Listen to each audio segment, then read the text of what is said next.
بسم الله الرحمن الرحيم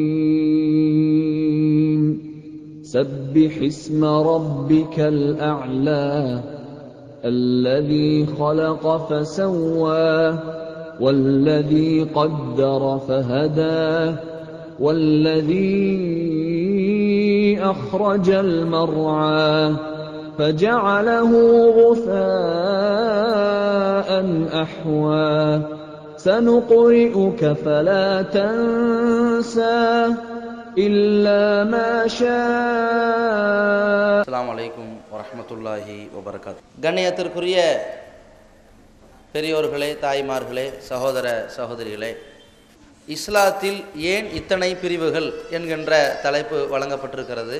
இப்படிங்கிற தலைப்பை கேள்விப்பட்ட மாத்திரத்தில் பலருக்கும் பல யோசனைகள் வரலாம்.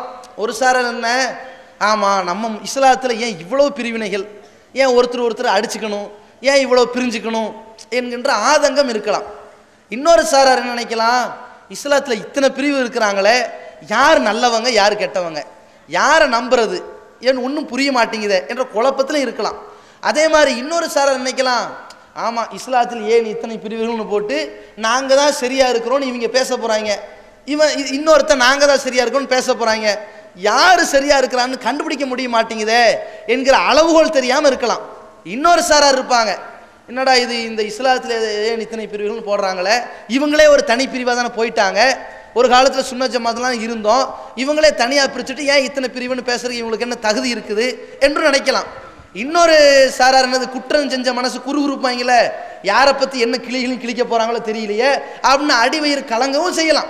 இன்னொரு சாரார் நினைக்கலாம், என்னடா இது இஸ்லாத்தில் ஏன் இத்தனை பிரிவுகள் சொல்கிறாங்க, அப்போ இந்த பிரிவுகளை எல்லாம் பட்டியல் போட்டு இதில் நம்ம ஏகப்பட்ட பொருளாதார உதவி செய்கிறோம், எத்தனையோ நேரத்தை தியாகம் பண்ணுறோம், நம்ம வணக்க வழிபாடு எல்லாம் இவங்க சொன்னால் சரியாக இருக்கும் அவங்க சொன்னால் சரியாக இருக்கும்னு செஞ்சுக்கிட்டு இருக்கிறோம், இந்த அமல்களெல்லாம் பாழா போயிருமா, அல்லது இந்த பிரிவு தான் சரின்னா மற்ற பிரிவுலாம் தப்புன்னு சொல்லிட்டாங்கன்னா நம்மளுக்கெல்லாம் அழிஞ்சு போயிருமா, இது என்ன சொல்ல வராங்க என்கின்ற எதிர்பார்ப்பும் இருக்கலாம்.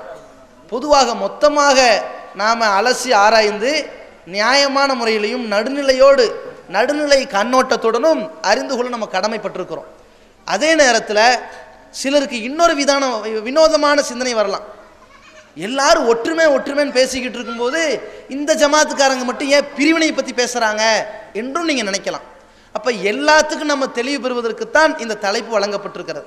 இந்த தலைப்பை பொறுத்த வரைக்கும் நான் உங்களுக்கு முன்னுரையாகவே சொல்லிக் கொள்கிறேன், இதை யாரையும் தனிப்பட்ட முறையில் தனிப்பட்ட ஒரு மனிதனின் சுபாவத்தை பற்றியோ தனிப்பட்ட ஒரு மனிதனின் பண்பு நலன்களை பற்றியோ கொச்சைப்படுத்துவதற்காக சாடுவதற்காக பேசக்கூடிய ஒரு தலைப்பு கிடையாது. அனைத்து தரப்பு மக்களையும் அன்பான அழைப்பு விடுக்கக்கூடிய ஒரு தலைப்பு இது. அதே நேரத்தில் யாரெல்லாம் பொது வாழ்க்கையில் நாங்கள் ஒரு அமைப்பாக அறிவித்திருக்கிறோன்னு வந்து விட்டார்களோ அவர்களை பற்றி சமுதாயத்தில் அவர்கள் சமுதாயம்ங்கிற பேரில் செய்த தவறுகள் சுட்டி காட்டவும் நம்ம செய்வோம். ஆனால் நீங்கள் அதை என்ன நினச்சிடக்கூடாது, வசப்படுறான்னு நினச்சிடக்கூடாது. அந்த சொல்லக்கூடிய சொற்களில் நீங்கள் பாருங்கள், நாகரிகமான முறையில் நாங்கள் சுட்டி காட்டுவோம். அந்த சுட்டி காட்டக்கூடிய அந்த முறைகளில் பொய் இருக்குதா உண்மை இருக்கான்னு மட்டும் பாருங்கள். இவங்க சுட்டி காட்டினாங்களே, உங்கள்கிட்ட என்ன பதில், நீங்கள் என்ன சொல்ல போகிறீங்க, ஏன் இப்படி இருக்கிறீங்க என்று நீங்கள் விளங்கக்கூடிய வகையில் சிலதை அம்பலப்படுத்தும் நம்ம செய்வோம். ஆனால் நம்ம உங்கள்கிட்ட வைக்கிற ஒரே கோரிக்கை என்னென்னா, இது ஒரு அன்பான அழைப்பாக நீங்கள் எடுத்துக்கொள்ள வேண்டும். அதே நேரத்தில் தமிழ்நாடு தௌஹீத் ஜமாத்தை பற்றி மாறுதட்டுவதற்காகவும் இதை சொல்லலை. நீங்கள் தமிழ்நாடு தௌஹீத் ஜமாத்துங்கிறத மனசில் இருந்து எடுத்துட்டு பொதுவாக இந்த நாட்டில் இந்த உலகத்தில் எது நமக்கு மறுமையில் மகத்தான வெற்றி தரக்கூடிய ஒரு பிரிவாக இருக்குது, எந்த பிரிவை ஏற்று நம்ம செயல்பட்டால் அதன் வழியில் நம்ம வாழ்க்கையை அமைத்து கொண்டால், நம்முடைய இபாதத்துகளை அமைத்து கொண்டால், நம்முடைய கொள்கை கோட்பாட்டை வகுத்து கொண்டால், நம்முடைய கொடுக்கல் வாங்கலை நடத்தி கொண்டால், அள்ளி வழங்கினால், ஒத்துழைப்பு கொடுத்தால், அதற்காக வேண்டி பாடுபட்டால் அல்லாட்ட கூலி கிடைக்கும் என்பதை தேர்வு செய்கிற ஒரு தலைப்பு. சரிங்களா, உங்கள் கண்ணு முன்னாடி நம்ம எல்லாத்தையும் அம்பலப்படுத்தி வைக்கிறோம். எது சிறந்ததுன்னு நீங்களே தேர்வு செய்து கொள்ளுங்கள். உங்களை யாரையும் நம்ம கட்டுப்படுத்தவோ கட்டளையிடவோ நிர்பந்திக்கவோ இந்த தலைப்பு வழங்கப்படலை. இஸ்லாத்தை பொறுத்த வரைக்கும் அல்லாஹ் தன் திருமறையில் மிக தெளிவாக சொல்கின்றான், கது தபையன ருஷ்து மினல் கை, அசத்தியத்திலிருந்து இந்த நேர்வழி மிக தெளிவாகி விட்டது. ஃபமன் ஷாஃபல் யுக்மின், விரும்பினா ஈமான் கொள்ளுங்க, வமன் ஷாஃபல் யக்ஃபுர், எவன் விரும்புகிறானோ குஃப்ரில் போயிட்டே இருங்க, யாரையும் கட்டாயப்படுத்த முடியாது அப்படின்னு அல்லாவே சொல்லிட்டான். அல்லாஹுவால் படைக்கப்பட்ட இந்த சமுதாயத்திற்கு இந்த படைப்பினங்களை பார்த்து அல்லாவே இந்த வார்த்தையை சொல்லிட்டான். யாரையும் போட்டு குண்டு கட்டா தூக்கிட்டு வந்து நெருக்கடி கொடுக்கல, கட்டாயப்படுத்தல, விரும்பினால்தான். சரியா? இதுதான் சத்தியம், இது அசத்தியம் சொல்வதா எங்க கடமை. இதுல போனீங்கன்னா நரக படுகொலியில போய் விழுந்துருவீங்க, சொல்றதா எங்க கடமை. இதை செஞ்சீங்கன்னா உங்களுக்கு சொர்க்கம் கிடைக்கும் என்று அல்லாஹ் சொல்றான் என்று சொல்றதா எங்க கடமை. அதுல போலாமா வேணாமான்னு முடிவெடுக்கிறது உங்க கடமை இல்லையா? இதை நம்ம அடிப்படையாக வைத்துக்கொண்டு செய்திகளுக்கு வருவோம். முதல்ல இஸ்லாத்தில் ஏன் இத்தனை பிரிவுகள் சொல்றாங்க இல்லையா, அந்த தலைப்பு நம்ம எதற்காக வேண்டி இப்படி தேர்வு செய்யப்பட்டிருக்குன்னா மக்களுக்கு சில தெளிவுபடுத்த வேண்டி இருக்கிறது. இஸ்லாத்துல பிரிவே கிடையாதுங்க. முதல்ல இஸ்லாத்துல ஒன்னே ஒன்று தான், ஒரே கொள்கை தான். அப்பழுக்கற்ற ஒரு மார்க்கத்தில், அல்லாஹுவால் ஏற்றுக்கொள்ளப்பட்ட ஒரு மார்க்கத்தில் ஒரு பிரிவும் கிடையாது. இஸ்லாத்தில் ஒரு பிரிவும் கிடையாது. சரியா? இதை ஃபர்ஸ்ட் நம்ம புரிந்து கொள்ள வேண்டும். அல்லாஹ் ரப்புல் ஆலமீன் எதை நம்மளை பார்த்து பின்பற்ற சொன்னான்? இத்தபியூ மா ஊஹிய இலைக்கும் ரப்பிக்கும், உங்கள் இறைவன்கிட்ட இருந்து எது இறங்கி வந்துச்சோ, இறக்கி அருளப்பட்டுச்சோ அதை மட்டும் பின்பற்றுங்க. வலா தத்தபியூ மின் துணிகி, அதை தவிர வேறு எதையும் பின்பற்றாதீங்க. ஒன்று தான், இறைவன்கிட்ட எது இறங்கி வந்துச்சு, வஹி, அந்த இறை செய்தி எது? ஒன்று குர்ஆன், இன்னொன்று நபிகள் நாயகம் ஸல்லல்லாஹு அலைஹி வஸல்லம் அவர்களுடைய அந்த வழிமுறை. அல்லாஹ் இந்த தூதருக்கு எந்த குர்ஆனை பற்றி விளக்கம் சொல்ல சொன்னானோ, மக்களுக்கு தஃப்சீர் பண்ண சொன்னானோ, எடுத்துரைக்க சொன்னானோ, புரிய வைக்க சொன்னானோ அந்த விளக்கம். இந்த ரெண்டு தான் அல்லாஹ்ட்ட இருந்து இறங்குச்சு. இதை மட்டும் பின்பற்றுங்க என்பதுதான் இஸ்லாம். அப்ப இஸ்லாத்துல பல பிரிவு கிடையாது. முஸ்லிம்கள்ட்ட பிரிவு இருக்குன்னு சொல்லுங்க, அது இருக்குது, அதுல மாற்றுகிறது கிடையாது. முஸ்லிம்களிடம் ஏன் இத்தனை பிரிவுகள்? இது பொருத்தமான தலைப்பு. சரிங்களா? முஸ்லிம்களிடம் ஏன் இத்தனை பிரிவுகள்னு சொன்ன உடனே ஒரு சாராட்ட ஒரு எண்ணம் வரலாம். அதாவது எல்லா முஸ்லிம்களுமே ஒன்றுபடணும், ஒற்றுமை என்ற கயிறை பிடியுங்கள் என்ற கோஷத்தை சொல்லி பலரும் பொதுக்கூட்டம் போட்டு பேசுவார்கள். பலரும் வந்து சொற்பொழிவு நடத்துவார்கள், ஜும்மால பேசுவாங்க, தனிநபர் தாவால பேசுவாங்க. எல்லாருடைய அந்த தாரக மந்திரம் என்ன? ஒற்றுமை என்ற கயிறை பிடிப்போம், ஓங்க ஒழிக்க போராடுவோம், வாருங்கள் ஒன்றுபடுவோம், காக்கா கூட்டத்தை பாருங்க, அது கற்றுக் கொடுத்தது யாருங்க அப்படின்லாம் சொல்லி ஒற்றுமையை பற்றி பேசுவார்கள். ஒன்றை புரிந்து கொள்ள வேண்டும், யாரெல்லாம் ஒற்றுமையை பற்றி பேசுகிறார்களோ, எப்படி ஒற்றுமை, நம்ம எப்பேற்பட்ட கொள்கையில் இருந்தாலும் சரி நாமெல்லாம் ஒன்றுபட்டு செயல்படுவோம்னு யார் ஒற்றுமைக்கு முக்கியத்துவம் கொடுத்து அல்லாவின் கயிறை பிடிச்சு வாங்கன்னு கூப்பிடுறாங்களோ இவர்கள் ஒன்னா நம்பர் போலிகள் என்று நீங்கள் தெரிந்து கொள்ள வேண்டும். எவன்லாம் ஒற்றுமைன்னு சொல்லி பேசுறானோ, மார்க்கத்தை விட்டுட்டு கொள்கையை விட்டுட்டு ஒற்றுமைக்கு முக்கியத்துவம் கொடுத்து, ஒற்றுமை ஒருத்தன் பேசுறதுனால மட்டும் போலி ஆயிர மாட்டான்.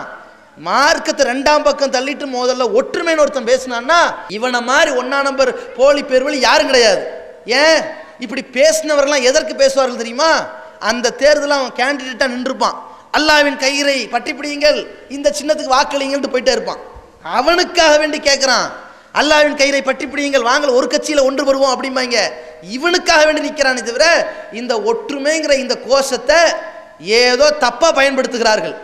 ஆனால் இஸ்லாத்தில் பிரிவுகள் கிடையாது. முஸ்லிம்களிடத்தில் பிரிவுகள் இருக்கத்தான் செய்யும். சரியா? இந்த மாதிரி உடச்சி பேசுறது தான் நியாயம் கூட. இப்போ அப்படி மூடு மந்திரமெல்லாம் பேசிட்டு இருக்க முடியாது. முஸ்லிம்கள்ட்ட பிரிவினை இருக்காது, எல்லாம் ஒன்று தான் என்று சொன்னால் அவன் ஏமாத்துறான்னு அர்த்தம். முஸ்லிம்கள்ட்ட பிரிவினை இருக்கிறது, இருக்கிறது இயல்பு தான் என்பது நான் சொல்லக்கூடிய சொந்த கருத்து இல்லை. இது அல்லாவிடமிருந்து இறங்கி வந்த வஹியே இதுதான். என்ன வஹி இறங்கி இருக்கு அல்லாஹ்விடமிருந்து? ரசூலுல்லாஹி ஸல்லல்லாஹு அலைஹி வஸல்லம் அவர்கள் தன்னுடைய சமுதாயத்தை பற்றியும் சொன்னார்கள், தனக்கு முன்னுள்ள சமுதாயத்தை பற்றியும் சொன்னார்கள்.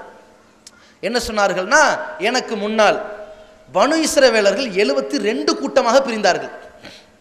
நம்ம நடுநிலை கண்ணோட்டத்தோட பார்க்கணுங்க. ரசூலுல்லாஹி ஸல்லல்லாஹு அலைஹி சொன்ன இந்த ஹதீஸ், இது ஹதீஸ் தான் என்பதை உலகத்தில் இருக்கிற எந்த அமைப்பும், அதாவது குர்ஆன் ஹதீஸுக்கு கட்டுப்படுவோன்னு சொல்லக்கூடிய எந்த அமைப்புமே மறுக்க மாட்டார்கள். எல்லாரும் இதை ஏற்றிருப்பார்கள். நான் கேட்கிறேன், பனு இஸ்ரவேலர்கள் 72 கூட்டமாக பிரிந்தார்கள் என்று அல்லாஹ்வுடைய தூதர் சொன்னது உண்மையா பொய்யா? உண்மை. ஆனால் அந்த பனு இஸ்ரவேலர்களை அல்லாஹ் என்ன செய்யறான்? ஏராளமான நபிமார்கள் அவர்களுக்கு கொடுத்து கண்ணியப்படுத்தி இருக்கிறான். ஃபல்லல்துக்கும் அலல் ஆலமீன், அகிலத்தாரை விட உங்களை கண்ணியப்படுத்தி இருக்கிறதை நீங்கள் நினைத்து பாருங்கிறான். அந்த பனு இஸ்ரவேலர்கள் ஒரு தூதர் அவர்களுக்கு வந்தாங்க. நமக்கெல்லாமாவது ரசூலுல்லாஹி ஸல்லல்லாஹு அலைஹி வஸல்லம் ஒரு தூதர் தான். பனு இஸ்ரவேலர்களுக்கு வந்த தூதர்கள் யாரு? யாக்கூப் அலைஹிஸ்ஸலாம் அவர்கள் தான் இஸ்ராயில். சரியா? இந்த இஸ்ராயில் என்ற வார்த்தை பனு இஸ்ராயில், இஸ்ராயலின் சந்ததிகள் என்று வரக்கூடிய வார்த்தை இருக்குல்ல, இந்த இஸ்ராயில் யாரு? யாக்கூப் அலைஹிஸ்ஸலாம் தான் இஸ்ராயில். இவரின் சந்ததிகள் தான் பனு இஸ்ராயில். இந்த யாக்கூப் அலைஹிஸ்ஸலாமுடைய பிள்ளை யூசுப் அலைஹிஸ்ஸலாம் ஒரு நபி, யாக்கூப் அலைஹிஸ்ஸலாம் ஒரு நபி. அவங்க அடுத்த காலத்தில் வாழ்ந்த எத்தனையோ நபிமார்கள், மூசாவாகட்டும், ஈசாவாகட்டும், யகியாவாகட்டும், சக்கரியாவாகட்டும், ஏராளமான நபிமார்கள் இந்த இஸ்ரவேலர்களுக்கு தான் அனுப்பப்பட்டார்கள். அல்லாஹ்வை வணங்குங்கள் என்ற கொள்கையை சொல்வதற்கு தான் அனுப்பப்பட்டார்கள். அவனுக்கு இணை துணை இல்லை என்ற கொள்கையை சொல்வதற்கு தான் அனுப்பப்பட்டார்கள். ஆனால் இந்த கூட்டம் தான் 72 கூட்டமாக பிரிந்தார்கள் என்று ரசூலுல்லாஹி ஸல்லல்லாஹு அலைஹி சொன்னார்கள். அதான் உண்மை, அதான் இயல்பு. அப்படி சொல்லிட்டு தன்னுடைய வார்த்தையை முடித்துக் கொள்ளவில்லை. அந்த வஹீனுடைய முழுமையை நபி ஸல்லல்லாஹு அலைஹி சொல்றாங்க, தஃப்தரிகு உம்மதி, என் சமுதாயம் பிரியும். இஸ்லாம் பிரியாதுங்க, இஸ்லாம் ஒன்று தான். சரியா? என் சமுதாயம் பிரியும், முஸ்லிம்கள் பிரிவார்கள். எந்த உம்மத்து? ரசூலுல்லாஹி ஸல்லல்லாஹு அலைஹி இன்னொரு உம்மத்தை சொல்ல, தஃப்தரிகு உம்மதி, என்னுடைய சமுதாயம். இங்க இருக்கிற தோழர்கள், தோழரை அடுத்து வருகிற சமுதாயம், அதுக்கு அடுத்து, இப்படி என் சமுதாயம் பிரிவார்கள். எத்தனை கூட்டமாக? அலா சலாசி வ சபீன மில்லா, அவர்கள் 73 கூட்டங்களாக பிரிவார்கள். 73 பிரிவினர்களாக யார் பிரிவார்களாம்? என் சமுதாயம் பிரியும் என்று ரசூலுல்லாஹி ஸல்லல்லாஹு அலைஹி சொன்னாங்க. அப்ப அல்லாஹ்வுடைய தூதர் எதை இந்த சமுதாயத்துக்கு பதிவு செய்யறாங்கன்னா, நான் இந்த மக்களோடு இருக்கும் காலம் வரைக்கும் இந்த இஸ்லாத்தினுடைய பியூரிட்டி என்னன்னு சொல்லிக்கிட்டே இருப்பேன். இதுதான் இஸ்லாம், நீங்க செஞ்சா இது கூடும், இது கூடாது என்று சொல்லுவேன். கூடுங்கிறத அனுமதிப்பேன், கூடாதுன்னு தடுத்துக்கிட்டு இருப்பேன். என் வஃபாத்துக்கு பிறகு அதுக்கு ஆள் வர மாட்டாங்க, நீங்க தான் முடிவெடுத்துக்கணும். அதுக்கு தான் ரசூலுல்லாஹி இதை சொன்னதே. எதுக்கு இதை சொன்னாங்கன்னா, எல்லாரும் ஒன்னா தான் இருப்பீங்கன்னு சொல்லி இருந்தா நமக்குள்ள ஒரு பிரச்சனையும் கிடையாது, ஒன்னா தான் இருப்பீங்கன்னு சொல்லிட்டு போயிட்டே இருப்பாங்க. ரசூலுல்லாஹி ஸல்லல்லாஹு அலைஹி வஸல்லம் இந்த பிரிவுகள் வரும்னு எதுக்கு சொன்னாங்க தெரியுமா? நீங்கள் ஒரு பிரிவை தேர்ந்தெடுக்கணுங்கிறதுக்கு தான் சொன்னார்கள். அல்லாஹ்வுடைய தூதர் வாழும் காலத்தில் ஏன் அந்த 73 பிரிவை வரல? அதை சொல்றதுக்கு தூதர் இருந்தார்கள். இது தப்பு, இது சரி, இது நரகத்துக்கு தள்ளும், இது சொர்க்கத்துக்கு தள்ளும் என்று சொல்லிக்கொண்டே இருப்பதற்கு ரசூலுல்லாஹி ஸல்லல்லாஹு அலைஹி இருந்தார்கள். ரசூலுல்லாஹி ஸல்லல்லாஹு அலைஹி இந்த சமுதாயத்தை விட்டு பிரியற ஒரு நேரம் வந்ததுனால தான் அதை சொல்லிட்டு போயிட்டாங்க. 73 கூட்டமாக பிரிவார்கள். குல்லுஹும் ஃபின்னார் இல்லா வாஹிதா, ஒரு பிரிவை தவிர மீதமுள்ள 72 கூட்டமும் நரகத்துக்கு போய்விடுவார்கள் என்று நபிகள் நாயகம் ஸல்லல்லாஹு அலைஹி வஸல்லம் சொன்னார்கள். அப்ப ரசூலுல்லாஹி ஸல்லல்லாஹு அலைஹி இதை ஏன் மக்களுக்கு சொல்லிட்டு போனாங்கன்னா, நீங்க பிரிவினையெல்லாம் வராதுன்னு நினைச்சிடாதீங்க, வரும். வரும்னு ஏன் சொன்னாங்க தெரியுமா? ஒரு சிறந்த பிரிவை நீங்கள் தேர்ந்தெடுப்பதற்கு தான் சொன்னார்கள். இந்த உலகத்தில் நம்முடைய இபாதத்தை வீணாக்கி விடாத அளவில் மறுமையில் வெற்றியை தேர்வு செய்யக்கூடிய வகையில் ஒரு பிரிவை நீங்கள் தேர்ந்தெடுக்கணும். அதற்குத்தான் நபி ஸல்லல்லாஹு அலைஹி சொன்னார்கள், ஒரு கூட்டம் தான் சொர்க்கத்துக்கு போகும், 72 கூட்டம் நரகத்துக்கு போவார்கள் என்று சொன்னார்கள். அப்ப சஹாபாக்கள் கேட்கிறாங்க, மனில் கௌம் யா ரசூலல்லாஹ், அல்லாஹ்வின் தூதரே அந்த ஒரு கூட்டம் எது? ஏன் இந்த சஹாபாக்கள் கேட்டாங்க? அல்லாஹ்வின் தூதரே, நாங்கள் அண்ணன் தம்பி மாதிரி பழகுகிறோம், தாய் புள்ள மாதிரி இருக்கின்றோம், எங்களுக்கு உள்ள சண்டை வரல, முஹாஜிர் அன்சாரின் வெட்டுக்குத்து வரல, நாங்கள் யாரையுமே ஏற்றத்தாழ்வு நினைக்கல, எங்களை பார்த்தா பிரிவுங்கிறீங்களே, நாங்கள்லாம் காக்கா கூட்டத்தை விட சிறந்த சொன்னார்களா? என்ன கேள்வி கேட்குறாங்கன்னா, அது பிரியும் தான் ஏற்றுக்கிட்டு, அது 73 கூட்டம் பிரியும் அல்லாஹ்வே சொன்னதுனால நீங்களும் சொல்லிட்டீங்க, அதை ஏற்றுக்கிறோம்.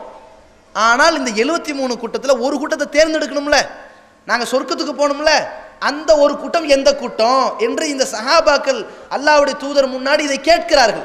இந்த எதிர்பார்ப்பு சஹாபாக்களுக்கு வந்துச்சுல்ல, அந்த சஹாபாக்கள் மறுமையை எதிர்பார்த்து, மறுமை வெற்றியை எதிர்பார்த்து, சொர்க்கத்தினுடைய வாசலை எதிர்பார்த்து தான் இந்த கேள்வியை கேட்டார்கள்.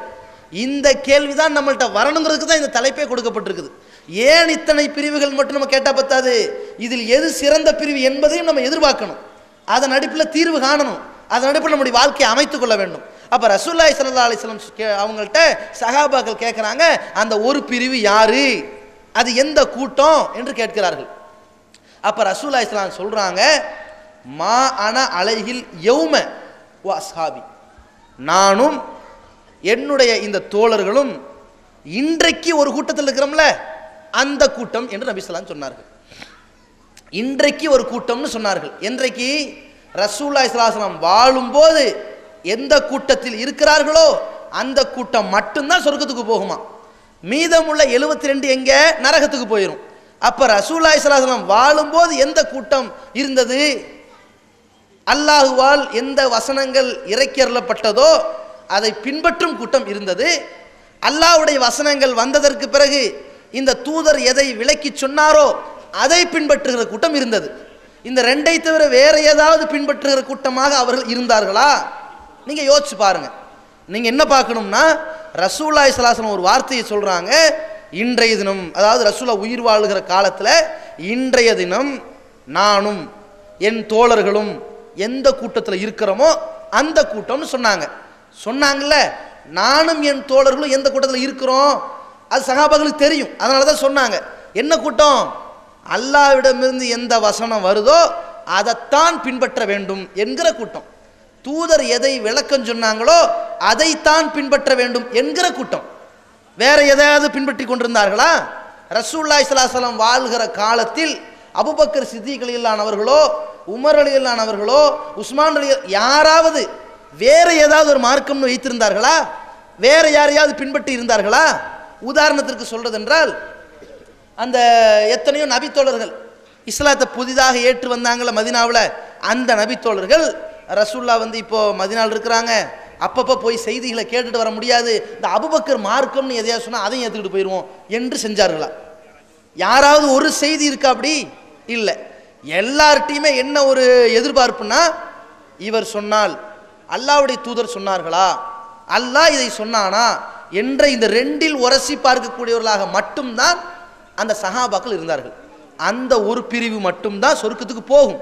இந்த அளவுகோலை முதல்ல எடுத்துக்கொள்வோம். சரி, இப்போ அந்த பிரிவு எந்த பிரிவு அதை தேடணும்ல. இப்போ அந்த பிரிவுன்னு சொன்ன உடனே எல்லாரும் நாங்கள் தான் அந்த பிரிவு, நாங்கள் தான் அந்த குர்ஆனையும் குர்ஆனுக்கு முரண்படாத மார்க்கத்தின் பெயரால் அல்லாஹ்வால் இறக்கியறப்பட்டிருக்கிற அந்த வஹியை பின்பற்றுகிற அல்லாஹ்வின் தூதருடைய வழிமுறை பின்பற்றுகிற கூட்டம் அது நாங்கள் தான் என்று ஒவ்வொருத்தரும் சொல்லிக்கிட்டு இருக்கிறாங்க. அதில் யாருங்கிறத நீங்கள் தேர்ந்தெடுக்கணும்ல. அதற்கு இன்னொரு அளவுகோல். அது என்ன அளவுகோல்னு சொன்னால், நபிகள் நாயகம் ஸல்லல்லாஹு அலைஹி வஸல்லம் அவர்கள் இந்த கூட்டம் தான் சொர்க்கத்துக்கு போகணும்னு சொல்லிட்டாங்கல்ல. குர்ஆனும் அல்லாஹ்விடமிருந்து இறக்கியறப்பட்ட அந்த செய்தி இதுதான் சொர்க்கத்துக்கு போகும். இதை பின்பற்றுகிற கூட்டம் தான் சொர்க்கத்துக்கு போகும். இதை பின்பற்றுகிற கூட்டம் தான் வழிகெடாது. இதை ரசூலுல்லாஹ் எப்படி சொல்றாங்க? தரத்து ஃபீக்கும் அம்ரைன், தோழர்களே உங்கள்கிட்ட நான் ரெண்டை விட்டு செல்கின்றேன். லன் தலில்லு மா தமஸ்ஸக்தும் பிஹிமா, அந்த ரெண்டை பற்றி பிடிக்கும் காலமெல்லாம் நீங்கள் வழி தவற மாட்டீர்கள். இதுதான் ரசூலுல்லாஹ் காலத்தில் இருந்த கூட்டம். அந்த ரெண்டை பின்பற்றுகிற கூட்டம் தான் அன்னைக்கு இருந்தாங்க. அந்த ரெண்டையே நீங்களும் பின்பற்றிட்டே இருந்தீங்கன்னா அந்த கூட்டத்தில் இருப்பீங்க. ரெண்டையும் பின்பற்றிக்கிட்டே அப்படி மௌத்தா போயிருங்க, வழிகட மாட்டீங்க என்று ரசூலுல்லாஹி ஸல்லல்லாஹு அலைஹி வஸல்லம் சொன்னார்களே. அந்த ரெண்டு என்ன? கிதாபுல்லா, ஒன்று அல்லாஹ்வுடைய வேதம், இரண்டாவது வ சுன்னதி, எனது வழிமுறை. இந்த இரண்டை பின்பற்றுகிற கூட்டம் வழி தவற மாட்டார்கள். அல்லாஹ்வுடைய தூதர் ஸல்லல்லாஹு அலைஹி வஸல்லம் ரெண்டை தான் விட்டுட்டு போனாங்க. அல்லாஹ்வுடைய தூதர் வாழ்ற காலத்துல இந்த ரெண்டு தான் இருந்துச்சு. சஹாபாக்கள் ரசூலுல்லாஹி ஸல்லல்லாஹு அலைஹி வஸல்லம் காலத்தில் வாழும்போது இந்த ரெண்டு தான் இருந்தது. இந்த ரெண்டு தான் சொர்க்கத்தில் இழுத்து செல்லக்கூடிய கொள்கை. இந்த ரெண்டை பின்பற்றுகிற கூட்டம் தான் சொர்க்கத்திற்கு போகக்கூடிய கூட்டம். இப்ப இந்த ரெண்டை பின்பற்றுவது யார்? இதை சரியாக மக்கள்கிட்ட சொல்வது யார்? இதை நீங்க இப்ப தேர்ந்தெடுக்கணும்ல. இப்ப தமிழ்நாடு தௌஹீத் ஜமாத் பேனரை விட்டுருங்க. இப்ப யாருங்கிறத முடிவெடுக்கிறதா இருந்தா ரசூலுல்லாஹி ஸல்லல்லாஹு அலைஹி வஸல்லம் சொன்ன இன்னொரு ஹதீஸ் நமக்கு முன்னிலையில் வைக்கலாம். எல்லாமே குர்ஆனிஸ்லயே நமக்கு தெளிவான தீர்வு இருக்குதுங்க. ரசூலுல்லாஹி ஸல்லல்லாஹு அலைஹி வஸல்லம் அவர்கள் சஹாபாக்கள்கிட்ட பையத்து வாங்குவார்கள். பையத்தினுடன் நம்ம என்ன நினைச்சிடக்கூடாது, ஏதோ ஒரு ஷேக்கிட்ட போய் ஒரு பெரியார்கிட்ட போய் அவர்கிட்ட பையத்து செஞ்சுட்டான்டா அவர் கையில் இருந்து கரண்ட் அடித்த மாதிரி இவன் கிடுக்கிடுன்னு ஆடி போய் அதுக்கப்புறம் இந்த ஷேഖனுடைய கையில் இவன் ஜனாசா மாதிரி மாறிடுவான். அப்படி வச்சுருக்காங்களே, இந்த தரிக்காங்கிற பேரில் வச்சுருக்கிறாங்கள ஒரு கொள்கை. ஷேக் கையை நீட்டுவார், அதில் இவன் கையை வச்சுட்டான்டா, ஷேக்னா முராது, கையை வச்சவன் முறியுது. சரியா? இந்த முறிதா போய் அந்த ஷேக்கிட்ட கை வச்சுட்டான்டா ஒரு கரண்ட் அடிச்சிடும். இந்த ஷேக்குடைய கரண்ட் அவருக்கு அடிச்சிடும்.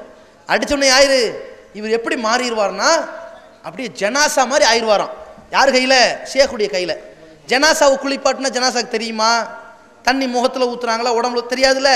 இது மாதிரி இந்த முறிது ஆயிரணுமா, அவர் என்ன சொன்னாலும் கேட்டணுமா என்ற ஒரு நம்பிக்கையில் தரிக்காங்கிற பேரில் ஒரு வழிகட்ட ஒரு கூட்டம் மக்களை ஏமாற்றி திரிந்து கொண்டிருக்கிறார்களே, அந்த பையத்து கிடையாதுங்க.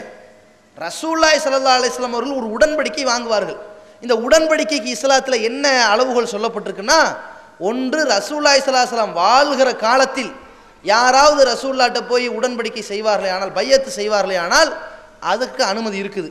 மார்க்க விஷயத்தில் அல்லாஹ்வுடைய தூதர்கிட்ட செய்யணும், வேற யார்ட்டையும் செய்யறதுக்கு அனுமதி இல்லை. அல்லாஹ்வுடைய தூதர்கிட்ட பையத்து செய்கிற பொழுது அல்லாஹ் அதற்கு நேரடியான அனுமதியை சொல்கிறான். என்ன சொல்றான்? இன்னல்லதீன யுபாயுனக, நபியே முஹம்மதே, உன்னிடத்தில் பையத்து செய்பவர்கள், இன்னமா யுபாயுன இந்தல்லாஹ், அவர்கள் அல்லாஹ்விடத்தில் பையத்து செய்ததற்கு சமம், அல்லாஹ் அதை ஏற்றுக்கொள்கிறான். ஏனென்றால் யதுல்லாஹி ஃபௌக ஐதீஹிம், இப்போ நீங்க கையை நீட்டுவீங்களா, முகமது ரசூலுல்லாஹி நீட்டுவாங்க, அந்த சஹாபாக்கள் கையை மேலே வச்சிருவாங்களா, இவர்களின் கைக்கு மேலே அல்லாஹ்வின் கை இருக்கின்றது, ஒப்புதல், அல்லாஹ்வின் ஒப்புதல் அங்கே இருக்குது அப்படின்னு அல்லாஹ் ரப்புல் ஆலமீன் அதை சொல்லுகின்றான். இது ரசூலுல்லாஹ்வுக்கு அல்லாஹ் கொடுத்துட்டான் அந்த உரிமையை. ரசூலுல்லாஹி ஸல்லல்லாஹு அலைஹி வஸல்லம் அவர்களுக்கு பிறகு ஒரு ஆள்கிட்ட நம்ம பையத்து செய்வதாக இருந்தால், ஒரு இஸ்லாமிய ஆட்சி நடத்துகிறார் அல்லவா, ஒரு சட்டம் ஏற்றுகிறார் அல்லவா, ஒரு கவர்மெண்ட் நடத்தக்கூடியவற்றை போய் பையத்து செய்யணும். அது எதில் பையத்து செய்யணும்? நான் கரெக்டாக 5 வேளை தொழுவேன், தஹஜ்ஜுதுக்கு எந்திரிப்பேன், ஜமாத்தோடு வருவேன், முதல் சஃப்ல வந்து நிற்பேன், இந்த மாதிரி பையத்து கிடையாது. அடுத்தவன்கிட்ட காட்டி செஞ்சோம்னா அது ஷிர்கா போயிடும், அடுத்தவன்கிட்ட சொல்லிட்டு செஞ்சோம்னா அது இணை வைப்பா போயிடும். இந்த பையத்து கிடையாது. அந்த ஆட்சியாளர்கள்ட்ட செய்கிற பையத்தாக இருந்தால், நான் உங்கள் ஆட்சிக்கு கீழ்ப்படிந்து நடப்பேன், மார்க்கத்திற்கு முரண் இல்லாத வகையில் நீங்கள் எதை சொன்னாலும் கட்டுப்படுவேன், நீங்கள் போருக்கு கூப்பிட்டா நான் வருவேன், நீங்கள் வரி வரிசைக்கு வந்தால் நான் கொடுப்பேன், யாரை நியமிக்கிறீங்களோ அவங்களுக்கு இதுதான் கட்டுப்படுறது, இந்த பையத்து. சரி, இந்த ரெண்டை தவிர இப்போ தரீக்காங்கிற பேரில் செய்கிறாங்களே, இதெல்லாம் பையத்து கிடையாது, இதெல்லாம் மையத்து. சரிங்களா? சரி, ரசூலுல்லாஹி ஸல்லல்லாஹு அலைஹி வஸல்லம் அவர்கள் பையத்து வாங்கினார்கள். சஹாபாக்கள்கிட்ட என்ன பையத்து வாங்கினார்களோ அந்த பையத்தை இன்னைக்கு நாமளும் சொல்லிக்கிட்டு இருக்கிறோம். ஆனால் யார் கையிலையும் வச்சு சொல்றது இல்லை, அல்லாஹ்விடத்தில் உறுதி பிரமாணமாக சொல்லி கொண்டிருக்கிறோம். இஸ்லாத்துக்கு வந்த உடனே நம்ம சாட்சி சொல்கிறோம் இல்லையா, வணக்கத்திற்குரியவன் அல்லாஹ்வை தவிர யாரும் இல்லை என்று சாட்சி சொல்லுகிற பொழுதே நாம் இறைவன்கிட்ட உறுதிமொழி பிரகடனப்படுத்திட்டோம். இறைவா, உன்னை தவிர வணக்கத்திற்குரிய யாரும் இல்லை, நான் அதுக்கு சாட்சி. அது மட்டும் இல்லை இறைவா, நான் இணை வைக்க மாட்டேன், நான் திருடக்க மாட்டேன் இறைவா என்றெல்லாம் நம்ம அல்லாஹ்ட்ட உறுதிமொழி வைக்கிறோமே, இதை இன்னைக்கு செஞ்சுக்கிட்டு இருக்கிறோம். சஹாபாக்கள் ரசூலுல்லாஹ்ட்ட போய் என்ன செய்வாங்களாம், இப்படி பையத்து செய்வார்கள். இப்படி செய்கிற பொழுது ரசூலுல்லாஹி ஸல்லல்லாஹு அலைஹி வஸல்லம் பையத்தை வாங்குகிற பொழுது என்ன செய்வாங்கன்னு சொன்னால், திருட மாட்டேன் என்றும், இணை வைக்க மாட்டேன் என்றும், விபச்சாரம் செய்ய மாட்டேன் என்றும், பத்தினி பெண்கள் மீது அவதூறு சொல்ல மாட்டேன் என்றும் இப்படிலாம் பையத்து செய்வார்கள். வன் நுஸ்ஹுலி குல்லி முஸ்லிமின், ஒவ்வொரு முஸ்லீமுடைய நலனை நாடுவேன் என்றும் பையத்து வாங்குவார்கள். சரி, நலம் நாடுதல்னா என்ன? சஹாபாக்கள் இப்படி ஒரு பையத்தை வாங்குவாங்களா ரசூலுல்லாஹ்? எப்படி இணை வைக்க மாட்டேங்கிறத பையத்தை வாங்குவார்களோ அது மாதிரி சஹாபாக்களுக்கு ரசூலுல்லாஹி ஸல்லல்லாஹு அலைஹி வஸல்லம் ஒரு தத்துவத்தை சொல்லி கொடுத்துருக்குறாங்க. அது என்ன தத்துவம்னா, மார்க்கம் என்பதற்கு ஒரு அளவுகோலை சொல்லி கொடுத்துருக்குறாங்க. இந்த அளவுகோலை ரசூலுல்லாஹி ஸல்லல்லாஹு அலைஹி வஸல்லம் என்ன சொன்னார்களோ, இந்த அளவுகோலின்படி யார் நடக்கிறார்கள் என்று நீங்கள் சமுதாயத்தில் பாருங்கள். யார் நடக்கிறாங்கன்னு தெரிஞ்சா அவங்க சொல்லுற கொள்கை சரியானது, அவங்க அந்த பிரிவு தான் சரியானது முடிவெடுத்துக்குங்க.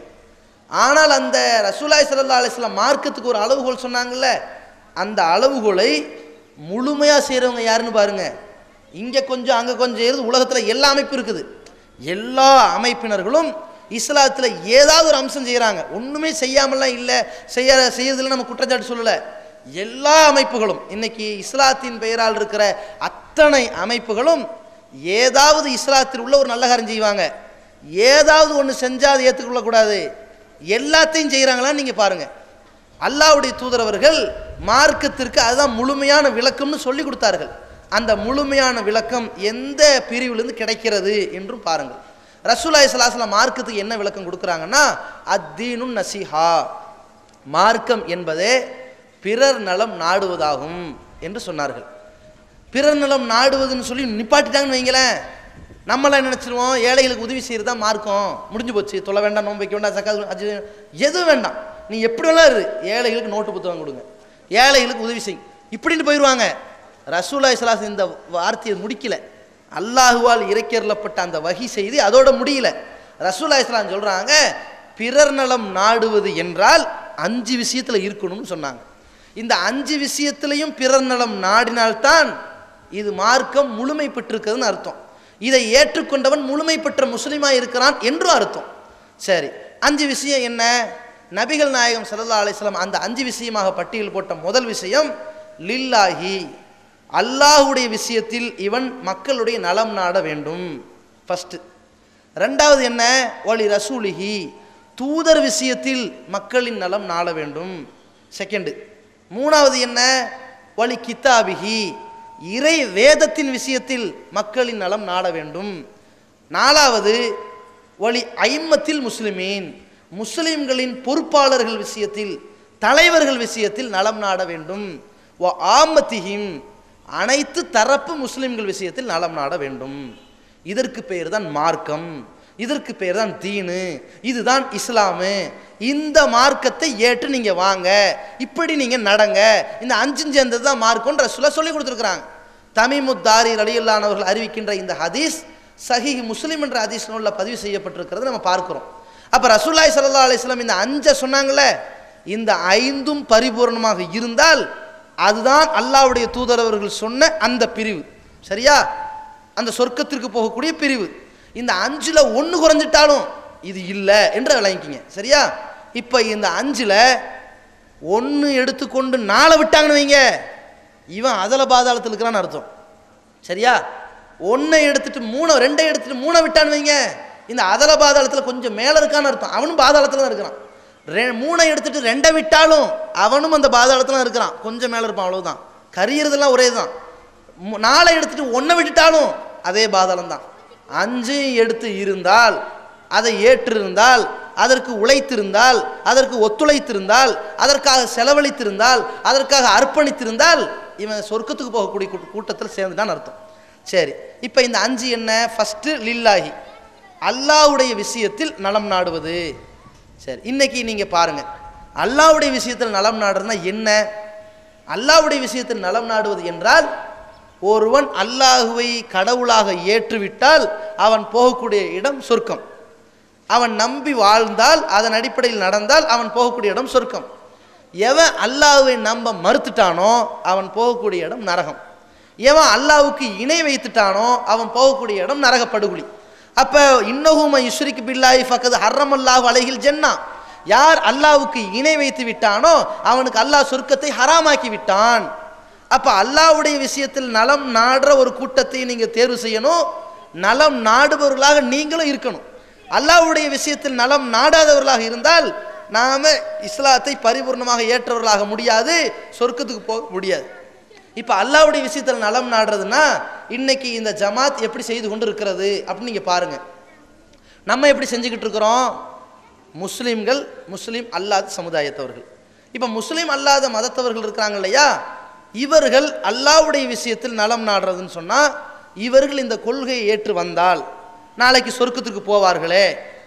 நம்ம முஸ்லிம்கள் விஷயத்தில் அல்லாஹ்வுடைய விஷயத்தில் நலம் நாடுறதுன்னா, இந்த முஸ்லிம்கள் சொர்க்கத்துக்கு போறதா இருந்தா ஏகத்துவாதிகளா இருக்கணுமே, அல்லாஹ்வுக்கு இணை வைக்க கூடாதே, இணை வச்சா நரகத்துக்கு போயிடுவாங்களே என்று இவர்கள் விஷயத்தில் நலம் நாடுறமே. இந்த நலம் எதற்காக நாடுகிறோம்? அல்லாஹ்வுடைய விஷயத்தில் நாடுறோம், அல்லாஹ்வுக்காக நாடுகிறோம். இந்த அல்லாஹ்வுக்காக நலம் நாடுகின்ற இந்த பண்பு ஒவ்வொரு முஸ்லீம்கிட்ட இருக்கணும். அவன் தான் முஸ்லீம்.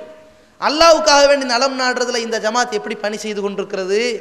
முஸ்லீம் அல்லாத மக்கள்கிட்ட நீங்கள் போய் பாருங்கள். நம்ம என்ன செஞ்சுக்கிட்டு இருக்கிறோம்? முஸ்லீம் அல்லாத மக்கள்கிட்ட இறைவனின் விஷயத்தில் நலம் நாடுகிறோம் என்கின்ற பெயரில் நாம் இஸ்லாம் ஒரு இனிய மார்க்கம் அப்படிங்கிற நிகழ்ச்சி நடத்துகிறோம். அந்த நிகழ்ச்சியின் மூலமாக இந்த சமுதாயத்தில் சமூக நல்லிணக்கத்தை ஏற்படுத்திக்கிட்டு வரோம். சமூக நல்லிணக்கத்தை நம்ம ஏற்படுத்துகிறோங்கிற பேரில் அவங்க கூட சேர்ந்து அவர்களுடைய செயல்களை நம்ம எடுத்து செய்யக்கூடியவர்களாக நல்லிணக்கம் பேணலை. சில பேர் நல்லிணக்கம் பேணுவார்கள். என்ன நல்லிணக்கம் தெரியுமா? கிறிஸ்மஸ் விழா நடக்கும். கிறிஸ்மஸ் விழாவில் போய் நாங்கள் சமூக நல்லிணக்கம் பேணுகிறோம்ட்டு அந்த மேடையில் ஏறி கேக்கு விட்டு சாப்பிட்டு வருவார்கள். இது நல்லிணக்கமா? இது இந்த இஸ்லாத்தை சன்மார்க்கத்தை குழி தோண்டி புதைக்கிறதுக்கு சமம். இதை நம்ம செய்ய மாட்டோம். சில பேர் இருக்கிறாங்க, நாங்கள் சமூக நல்லிணக்கம் செய்கிறோம், இனிய பொங்கல் வாழ்த்துக்கள்னு பேனர் போடுவார்கள் முஸ்லீம்ங்கிற பேரில். இவன் நல்லிணக்கமாக பண்ணுறான், இவன் இஸ்லாத்தை குழி தோண்டி புதைக்கிறான்னு அர்த்தம். இவன் திருப்திக்காக, இந்த ஓட்டு பொறுக்கிறதுக்காக இஸ்லாத்தை குழி தோண்டி புதைக்கிறான்னு அர்த்தம். நம்ம என்ன நல்லிணக்கத்தை நாடுறோம்? இந்த நாட்டில் ஏகப்பட்ட மதத்தவர்களாக பிரிஞ்சிருக்கிறோம், ஜாதியினராக பிரிஞ்சிருக்கிறீங்க. அப்போ வேற்றுமையில் ஒற்றுமை மிக்க நாடாக இந்தியா இருக்கிறதுனால உங்களுக்குள்ள கருத்து வேறுபாடு என்னன்னு நாங்கள் தெரிஞ்சுக்க போகிறோம். எங்கள் கொள்கை என்னன்னு நீங்கள் தெரிஞ்சுக்குங்க. விரும்பினால் அது மனமாற்றமாக போயிடும். இது மதமாற்றம் இல்லை, மனமாற்றம் தானே. அதே நேரத்தில் உங்களுக்கு எங்கள் கொள்கை மேலே சச்சரவோ சண்டையோ விமர்சனம் இருந்தால் கேள்வி கேளுங்க. இந்த இஸ்லாம் எவ்வளோ தெளிவான மார்க்கம் என்பதை நாங்கள் விளக்கம் சொல்கிறோம் என்று தெளிவுபடுத்துகிற, நம்ம கொள்கையை தெளிவுபடுத்துகிற வகையிலும் அவர்களுடைய கொள்கை எந்தெந்த வகையில் இஸ்லாத்திற்கு எதிரானதாக இருக்கிறது என்பதையும் அவர்கள் விளங்கக்கூடிய வகையில் தெளிவுபடுத்துகிற ஒரு நிகழ்ச்சி நம்ம நடத்திக்கிட்டு இருக்கோம். எதற்கு தெரியுமா? அல்லாஹ்வுடைய விஷயத்தில் நலம் நாடுகிற முகமாக. இது ரசூல்லா செஞ்சாங்களா இல்லையா? நபிகள் நாயகம் ஸல்லல்லாஹு அலைஹி வஸல்லம் இந்த சமுதாய மக்கள்கிட்ட அப்துல்லா பின் சலாம்ங்கிற ஒருத்தர் வராரு. அவர் அன்னைக்கு வரைக்கும் முஸ்லீம் கிடையாது. ரசூல்லாட்ட கேட்குறாங்க, முகமது அவர்களே, உங்கள்கிட்ட நான் ஒரு 3 கேள்வி கேட்பேன். இந்த கேள்விக்கு நீங்கள் சரியான பதில் சொல்கிறதா நீங்கள் தூதர் நான் ஏற்றுக்கிறேன். ஏன்னா இந்த கேள்விகளுக்கு தூதரை தவிர வேறு யாரும் பதில் சொல்ல மாட்டாங்க அப்படின்ட்டு இந்த நபித்தோழர் நபித்தோழராக மாறக்கூடிய நிலையில் இருக்கிற ஒருத்தர் கேள்வி கேட்குறாரு. அப்போ நபிகள் நாயகம் ஸல்லல்லாஹு அலைஹி வஸல்லம் கேளுங்க. அவர் கேள்வி கேட்க ரசூல்லாவுக்கு அந்த வஹி செய்தி வந்ததற்கு பிறகு பதிலும் சொல்லிடுறாங்க. அதற்கு பிறகு அவர் இஸ்லாத்திற்கு வருகிறார். அப்போ ஒருத்தர் இஸ்லாத்தை பற்றி கேள்வி கேட்டு அவருக்கு அதை பதில் சொல்லி அதை புரிய வச்சு அதில் தெளிவடை செய்து அதனால் அவர் மனமாற்றம் அடைஞ்சு வராரே, இந்த ரசூலுல்லாஹி ஸல்லல்லாஹு அலைஹி வஸல்லம் செய்த இந்த பணியை அல்லாஹ்வின் விஷயத்தில் நலம் நாடுகிற அந்த தூய்மையான ஒரு சன்மார்க்க பணியை இந்த அமைப்பு செய்வதை நீங்கள் பார்க்கிறீர்கள். இதை யாராவது செய்கிறார்களா என்று நீங்கள் பாருங்கள். சரி, இதோடு நாங்கள் நிறுத்திக்கிறோமா? கிராமங்களுக்கு சென்று கிராமத்தில் இருக்கின்ற அனைத்து மதத்து மக்கள்கிட்ட போய் இது இஸ்லாத்தினுடைய கொள்கையை நம்ம சொல்கிறது ஜனநாயக உரிமை இருக்குது சொல்கிறதோடு நாங்கள் யார்கிட்ட திணிக்கிறோமா? உங்களுக்கும் எங்களுக்கும் அண்ணன் தம்பி மாதிரி பழக்கம் இருக்கணுங்க. நம்ம அடிச்சுக்கக்கூடியவர்கள் இல்லை, ஒரு தாய் மக்கள். உங்களை பெற்றது எங்களை பெற்றது அந்த ஆதம் தான். உங்களுக்கும் அந்த ஆதம் தான் தகப்பேன், எனக்கும் அந்த ஆதம் தான் தகப்பேன். இந்த 700 கோடி ஒரு காலத்திற்கு முன்னாடி ஒரு 500 கோடியாக இருந்திருக்குல்ல, அதுக்கு முன்னாடி ஒரு 100 கோடியாக இருந்ததில்ல, அதுக்கு முன்னாடி ஒரு 10 லட்சமாக இருந்தாங்கல்ல, அதுக்கு முன்னாடி ஒரு 10 பேர் இருந்திருப்பாங்கல்ல, அதற்கு முன்னாடி 2 பேர் இருந்தாங்களே, அது உங்கள் அம்மாவும் எங்கள் அம்மாவும் தான், அது உங்கள் அப்பாவும் எங்கள் அப்பாவும் தான். அது எல்லாரும் ஒரு தாய்க்கு பிறந்துட்டு நமக்குள்ளே எங்கள் சண்டை என்று சொல்லி அதே நேரத்தில் உங்கள் கொள்கையில் நீங்கள் இருந்தீங்களா இருங்க, எங்கள் கொள்கை இதுதான் நீங்கள் தெரிஞ்சுக்கிட்டு இருங்க, உங்கள் கொள்கை இது நாங்கள் தெரிஞ்சுக்கிறோம் என்று மனமாற்றத்திற்கு தெளிவான ஒரு வித்திடக்கூடிய வகையிலும் கொள்கையை எடுத்து சொல்லக்கூடிய ஒரு பணியை கிராமப்புறங்களில் தாவா பணி செய்கிறோமே, இது யாருக்காக செய்கிறோம்? இதை அல்லாஹுவின் விஷயத்தில் நலம் நாடணும் என்பதற்காக செய்கிறோம். அதே நேரத்தில் இன்றைக்கு இரத்த தானம் செஞ்சுக்கிட்டு இருக்கிறோம் இல்லையா, இது ஒரு வகையில் பார்த்தால் அது மனித நேயம், சேவை, அதை உயிர்ப்பிச்சு கொண்டிருக்கின்றோம். அல்லாஹ் தன் திருமறையில் சொல்கின்றான், வமன் அஹியாஹா, யார் ஒரு மனிதனை வாழ வைக்கின்றாரோ ஃபக்க அன்னமா அஹியன்னாச ஜமியா, அவர் ஒட்டுமொத்த உலக மாந்தர்களையும் வாழ வைத்ததற்கு சமம் என்று சொன்ன இறைவசத்தின் அடிப்படையில் இன்றைக்கு இரத்த தானம் செய்யக்கூடிய ஒரு செயலை தமிழ்நாடு தௌஹீத் ஜமாத் கையில் எடுத்து செஞ்சுக்கிட்டு இருக்குது. இது என்னைக்கு செஞ்சுக்கிட்டு இருக்கிறோம்? இன்னைக்கு நேரத்தை செஞ்சுக்கிட்டு இருக்கிறோம், பல வருடங்களாக செஞ்சுக்கிட்டு இருக்கிறோம். செய்து கொண்டிருக்கிற இந்த காலகட்டத்தில் இதை செய்கிற நேரத்தில் மத வேறுபாடு பார்க்காம, இன வேறுபாடு பார்க்காம எல்லா மக்களுக்கும் செஞ்சுக்கிட்டு இருக்கிறோம். எந்த அளவிற்கு சொல்றதா இருந்தால், கன்னியாகுமரியில் இருக்கக்கூடிய ஒரு RSS இயக்கத்தை சார்ந்த ஒரு சகோதரன், அவர் நம்மளை பார்த்து அவருடைய மனைவிட்ட அறிமுகப்படுத்துறாரு. இவங்கெல்லாம் உயிர் காக்கிற கூட்டம் அப்படிங்கிறாரு. அந்த மனைவிக்கு புரியல, என்ன உயிர் காக்கிற கூட்டம் புரியலையே, இவங்கெல்லாம் உயிரை கொடுக்குற கூட்டம் அப்படின்னா புரியலையே.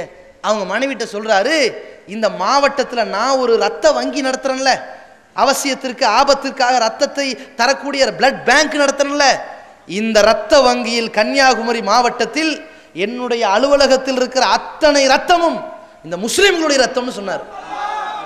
இந்த அளவிற்கு இவர்களுடைய உள்ளத்தில் எந்த இஸ்லாமியர்கள் தீவிரவாதிகள் என்று தப்பும் தவறுமாக திரித்து சொல்லக்கூடிய ஒரு கொள்கையை கொண்டிருந்திருக்கிறார்களோ, ஒரு மீடியாவில் மாய வலையில் சிக்கி திரிந்து கொண்டிருக்கிறார்களோ, இந்த சூழ்ச்சிக்கு மத்தியில் இரத்த தானம் செய்வதில் இவர்களை விட்டா இல்லை என்று இவன் ஈர்க்கப்பட்டு எதுக்குள்ள வரான்?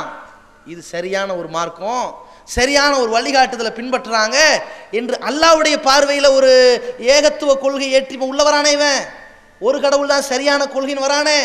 இந்த இறைவனின் விஷயத்தில் நலம் நாடும் முகத்தில் தான் இதை நம்ம செஞ்சோம். அடுத்து என்ன?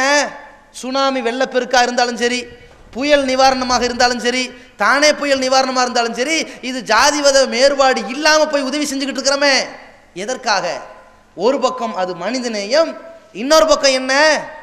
முஸ்லீம்கள் இப்படித்தான், இவர்களுடைய கொள்கை இப்படித்தான், இவங்களுடைய நடவடிக்கை இப்படித்தான், இவங்க வழிகாட்டுதல் இப்படித்தான், இவர்கள் ஏற்றிருக்கிற கடவுள் கொள்கை சரியானது என்று அவர்கள் தெளிவு பெற வேண்டும், உண்மையை உலகத்திற்கு உணர்த்த வேண்டும் என்கின்ற விஷயத்தில் செஞ்சுக்கிட்டு இருக்கிறோமே, யாராவது இதை செய்கிறார்களா என்று நீங்க பாருங்க.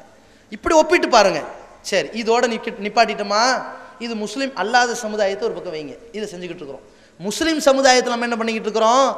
இவர்களும் அல்லாஹ்வுடைய விஷயத்தில் துரோகிகளாக, பகைவர்களாக மாறிக்கொண்டிருக்கிற ஒரு அவலநிலையில் இருப்பதை பார்க்கிறோம். எப்படிப்பட்ட பகைவர்கள், எப்படிப்பட்ட துரோகங்கள்! அல்லாஹ் ரப்புல் ஆலமீன் மிகப்பெரிய ரோஷக்காரன். ஒன்றை புரிந்து கொள்வதாக இருந்தால் ஒரு சின்ன அளவுகோல் தான். ரசூலுல்லாஹி ஸல்லல்லாஹு அலைஹி சொல்றாங்க, ஒரு தாய் தன் குழந்தை மீது காட்டுகிற பாசத்தை விட அல்லாஹ் ரப்புல் ஆலமீன் இந்த அடியார்கள் மீது எவ்வளவு பாசம் வச்சிருக்கான் தெரியுமா? அல்லாஹ் நம்ம எப்படி நேசிக்கிறோம்ங்கிறத ரசூலுல்லாஹி ஸல்லல்லாஹு அலைஹி சொல்றாங்க. இந்த உலகத்தில் இருக்கிற கோடான கோடி தாய்மார்கள் இருக்கிறாங்களே, அவங்க தங்களுடைய பிள்ளைக்கு காட்டுகிற பாசத்தை எல்லாம் ஒன்று சேர்த்துக்கிங்க. சரியா? இந்த உலகத்தில் இருக்கிற கோடான கோடி விலங்கினங்கள் இருக்குதுல்ல, அது தன் குட்டிகளுக்கு காட்டுகிற பாசத்தையும் ஒன்று சேர்த்துக்குவோம். இந்த உலகத்தில் இருக்கிற கோடான கோடி பறவைகள், இன்ன பிற படைப்பினங்கள் தன்னுடைய ஜீவராசிகளுக்கு, குழந்தைகளுக்கும் குஞ்சுகளுக்கும் கொடுக்கிற பாசத்தையும் சேர்த்துக்குவோம். எல்லாத்தையும் சேர்த்தா ரசூலுல்லாஹி ஸல்லல்லாஹு அலைஹி சொல்றாங்க, அல்லாஹ்விடத்தில் இருக்கிற அந்த இரக்க குணம், அந்த பாசம் அப்படி 100 பங்காக இறைவன் பிரித்து 1 பங்கைத்தான் உலகத்துக்கு இறக்கி வச்சிருக்கிறானா. எது? இந்த கோடான கோடி படைப்பினங்களுடைய பாசம் இறைவனுடைய 100 மடங்கு பாசத்தில் ஒரு துண்டு. அப்போ 99 மடங்கு எப்படி இருக்குன்னு பாருங்க. இப்படி இறைவனை நம்ம விளங்கிக்கணும். இதே விளங்குறது மாதிரி எல்லாத்தையும் விளங்கணும். இப்போ ஒரு மனிதன் தன்னுடைய பொண்டாட்டி தனக்கு துரோகம் செய்வதில் எவ்வளவு ரோசப்படுவானோ, இது மாதிரி கோடான கோடி பேர், கோடான கோடி கணவன்மார்கள் தன்னுடைய மனைவி தனக்கு துரோகம் செய்வதை எவ்வளவு ரோசப்படுவார்களோ, அந்த ரோஷம் அல்லாவுக்கு இருக்கக்கூடிய அந்த ரோஷ உணர்வு இருக்குதுல்ல, அதுல 100 மடங்குல 1 மடங்கு தான். அது 99 தன் கையில் வச்சிருக்கிறான். அப்ப அல்லாஹ் எப்பேற்பட்ட ரோஷக்காரனா இருப்பான்? அப்படிப்பட்ட ரோஷக்காரனுக்கு நிகராக ஒரு மரத்தை, ஒரு மட்டையை, ஒரு கபரில் அடங்கி இருக்கிற ஒரு மனிதனை போய் மகானா நினைச்சு, அல்லது கழுதைய, ஒரு குதிரைய, ஒரு குரங்க, ஒரு பன்றிய ஒரு இறைவனுக்கு நிகராக வைக்கிறமே, ஒரு படைப்பாளனுக்கு நிகராக வைக்கிறமே, படைப்பை கொண்டு போய் வைக்கிறமே, சூரியனையோ சந்திரனையோ ஒரு நபியையோ இப்படி வைக்கிறமே, இதில் இறைவன் எவ்வளவு ரோஷக்காரனா இருப்பான்! ஒரு தாய் தன்னுடைய பிள்ளைக்கு எல்லா விஷயத்திலையும் அன்பு காட்டுவா. நீ என்ன யாருக்கு பெத்தேன்னு சொல்லி அந்த பிள்ளை இந்த தாயை பத்தி கேட்டா உடுவாளா இந்த தாயி? இவளுக்கு இருக்கிற இந்த ரோஷ உணர்வு போல இறைவன் கோடான கோடி மடங்கு ரோஷ உணர்வுனா இருக்கிறான். அல்லாஹ்வுடைய விஷயத்துல எப்படி நலம் நாடுறோம், எப்படி எப்படியெல்லாம் இந்த மக்கள் இணை வைக்கிறார்களோ அது தவறு, அது பாவம், அது கொள்கைக்கு முரணானது, அது ஒரு துரோகம் என்பதை பொதுக்கூட்டங்கள் வாயிலாக, மாநாடுகள் வாயிலாக, தெருமுனை கூட்டங்கள் வாயிலாக, பெண்கள் பயான் வாயிலாக, பேனர்கள், போஸ்டர்கள் வாயிலாக, மாதந்தோறும் வெளிவருகின்ற ஏகத்துவம் தீன்குல பெண்மணி பத்திரிகை வாயிலாக, வாரந்தோறும் வெளிவருகின்ற உணர்வு இதழ் வாயிலாக, தினந்தோறும் இமயம் டிவி நிகழ்ச்சி வாயிலாக 1,70,00,000 பார்வையாளர்களை கொண்ட இணையதளங்கள் இப்படியெல்லாம் இஸ்லாத்தை மக்களுக்கு சொல்லி, அல்லாஹ்வுக்கு இணை வைக்காதீங்க, அவனுக்கு துரோகம் பண்ணாதீங்க, இந்த தர்கா வழிபாட்டிற்கும், தரிகாவிற்கும், தட்டுக்கும், தகடுக்கும், தாயத்திற்கும் எதிராக இந்த பிரச்சாரத்தை நாம் செய்து கொண்டிருக்கிறோமே, இது குறித்து சந்தேகம் வருதா? எங்கள்கிட்ட வந்து கேள்வி கேளுங்க என்று வாலண்டியராக உங்களை அழைச்சி, இஸ்லாம் ஒரு எளிய மார்க்கம், எளிமையான ஒரு மார்க்கத்தில் ஏன் இவ்வளோ கஷ்டப்படுத்தி இருக்கிறீங்க என்று சொல்லி, அந்த எளிமையான ஒரு மார்க்கத்தை, கண்ணியமான ஒரு மார்க்கத்தை, கண்ணியம் சீர்குலைக்கின்ற சமுதாயத்திற்கு எடுத்துரைக்கும் முகமாக எளிய மார்க்க நிகழ்ச்சியை நடத்திக்கிட்டு இருக்கிறோம். அதையும் ஒரு பக்கம் தாண்டி யார் இதை எதிர்த்து வரட்டு பிடிவாதத்தோடு வாதம் செய்ய முற்படுகிறார்களோ, வாங்க பேசுவோம், ஓன் கொள்கை சிறந்ததா, நாங்கள் ஏற்றிருக்கிற கொள்கை சிறந்ததா தெளிவுபடுத்தணும்ல மக்கள்கிட்ட. ஒன்றை நம்பி 4 பேர் போறான்ல, இதுதான் தாவா பணியில் மிகச்சிறந்த ஒரு தாவா பணி. எல்லார்ட்டையும் எடுத்து சொல்ற தாவா பணி 100 பொதுக்கூட்டங்கள், 1000 மாநாடுகளை விட சிறந்தது எது? ஒரு விவாத களம். ஏன் எதிர்த்தரப்பை முன்னாடி வச்சிருக்கிறோம்ல, நம்ம எதை பேசினாலும் அவன் முன்னாடி இப்போ பேசணுமே, நம்ம எந்த ஆதாரம் வச்சாலும் அவன் முன்னாடி இப்போ வைக்கணுமே, அவன் எதை பேசினாலும் நம்ம முன்னாடி இப்போ பேசணுமே. அந்த மாதிரி இடத்துல உரசி பார்க்குற இடம், எது ஒரிஜினல் எது போலின்னு கண்டுபிடிச்சிட முடியும். அந்த இடத்திற்கும் அழைத்து விவாத களங்களை சந்திக்கிறோமா இல்லையா? கடவுளே இல்லைன்னு சொன்ன நாத்திகர்கள்ட்ட விவாத களத்தை சந்திச்சோமா இல்லையா? ஏன்? அல்லாஹ்வுடைய விஷயத்தில் நலம் நாடணும் என்பதற்காக. அதே போல 3 கடவுள் கொள்கையை சொல்லிக் கொண்டிருக்கிற இந்த கிறிஸ்தவர்கள்ட்ட விவாத களத்தை சந்திக்கிறமே எதற்காக? அல்லாஹ்வுடைய விஷயத்தில் நலம் நாடணும். கடவுள் 3 இல்லை 1 என்ற தத்துவத்தை, கொள்கையை நீங்க மறுத்து பேசுவதால் வாங்க விவாதம் பண்ணிக்குவோம், கலந்துரையாடல் பண்ணிக்குவோம், அழகான சமூக நல்லிணக்க கலந்துரையாடல் பண்ணிக்குவோம். உங்க கொள்கை நீங்க சமர்ப்பீங்க, எங்க கொள்கை ஆதாரத்தோடு வைக்கிறோம், எது சரியானதுன்னு மனப்பூர்வமா ஏத்துக்குங்க, வைக்கிறோம். அதே போல இந்த முஸ்லிம் சமுதாய மக்கள் மத்தியிலையும் கூட இந்த விவாத களங்களை சந்திக்கின்றோம். இதையெல்லாம் நம்ம எதுக்கு செய்கிறோம்? அல்லாஹ்வுடைய தூதர் பிரிஞ்சு போவார்கள்னு சொல்லித்தான் ஒரு பிரிவை தேர்ந்தெடுக்க சொன்னார்கள். அந்த ஒரு பிரிவை தேர்ந்தெடுக்கிற மக்களை உருவாக்குறதா இருந்தா இந்த மாதிரி விவாத களத்தை அல்லாஹ் சொல்லி இருக்கின்றான். வஜாதில்ஹும் பில்லத்திஹி அஹ்சன், அழகான முறையில் தர்க்கம் புரியுங்கள், இதுதான் சரியான கொள்கை, நிரூபிச்சு காட்டுங்க. அல்லாஹ் சொன்னான்ல, நிரூபிச்சு காட்டணும்ல. அந்த கடமையை செய்யக்கூடிய ஒரு பிரிவு எது பாருங்க. நீங்க இன்னைக்கு எந்த அமைப்பாவது இந்த ஒரு சபையில் பேசினால் சிலர் இருக்கிறார்கள், மேடலை போட்டு பேசிட்டு போயிடுவோம், ஃபோன் பண்ணுவோம், ஏய் உன் வயசு என்ன என் வயசு என்ன, இப்படா நீ பேசலாம் இப்படிமாங்க, இதான் அளவுகோல். டே உன் வயசு எவ்வளவா இருக்கட்டும், நீ சொல்ற கொள்கை உண்மையா போய் அதை பேசு. உனக்கு அனுபவம் இருக்குதா? நீ 60 வயசு தாண்டிட்டியா? நீ குரானை கரைச்சி குடிச்சு இப்படி எந்த அளவுகோலாக இருந்தால் எனக்கு என்னங்கிற உனக்கு என்னங்கிறேன். சமுதாயத்தில் வைக்கிற செய்தி கரெக்டா அதை பாருங்க. அதில் ஏன் இனம், உயர்வு தாழ்வு, வயசு மூப்பு இதையும் பார்க்குறீங்க? நான் உங்கள் பேரப்பிள்ளை தாத்தா இந்த கண்ணாடியை விட்டுட்டு வந்தீங்களே, ஒரு பேரப்பிள்ளை வந்துட்டு ஏன்னா முளைச்சி 3 நடுவில் முட்டியை தாண்டல கண்ணாடி அப்படின்றீங்களா? வாடா செல்ல மகனேன் வாங்கி. ஏன்? கிடைக்கிற செய்தி கரெக்டாக இருக்குது, பொருள் நம்மளுது இல்லையா, அவன் எடுத்து கொடுக்கறது கரெக்டாக இருக்குல்ல. தாத்தா கொஞ்சம் கவனமாக போங்க, இங்கே சாக்கடை தோண்டிருக்காங்க, பரவாயில்ல புத்திசாலியாக இருக்கிறானே, நமக்கு உதவி செய்கிறான், இதெல்லாம் இதான மனப்பூர், இதான பெருந்தன்மை சுட்டி காட்டுறானே, நம்ம இந்த சாக்கடையில் விழுந்துடக்கூடாது என்றல்லவா பெருந்தன்மை. டே உன் வயசுன்னு என் வயசுன்னு எந்த சாக்கடைக்குள்ள சொல்கிறா, எந்த குழிக்குள்ளடா உழக்கூடாதுன்னு, இது இதில் தான் உழுகுறான் பாடுறா அப்படின்னா இது பைத்தியக்காரத்தனம். அப்போ நம்ம என்ன பார்க்கணும்டா, தெளிவாக நிரூபிக்கணும் அல்லது ஏற்றுக்கொள்கிற மனோப்பக்கம் வரணும். அப்போ இந்த ஏற்றுக்கொள்கிற மனோப்பக்கத்தை உருவாக்கும் வகையில் விவாத களத்தை சந்திக்கிறோமா இல்லையா?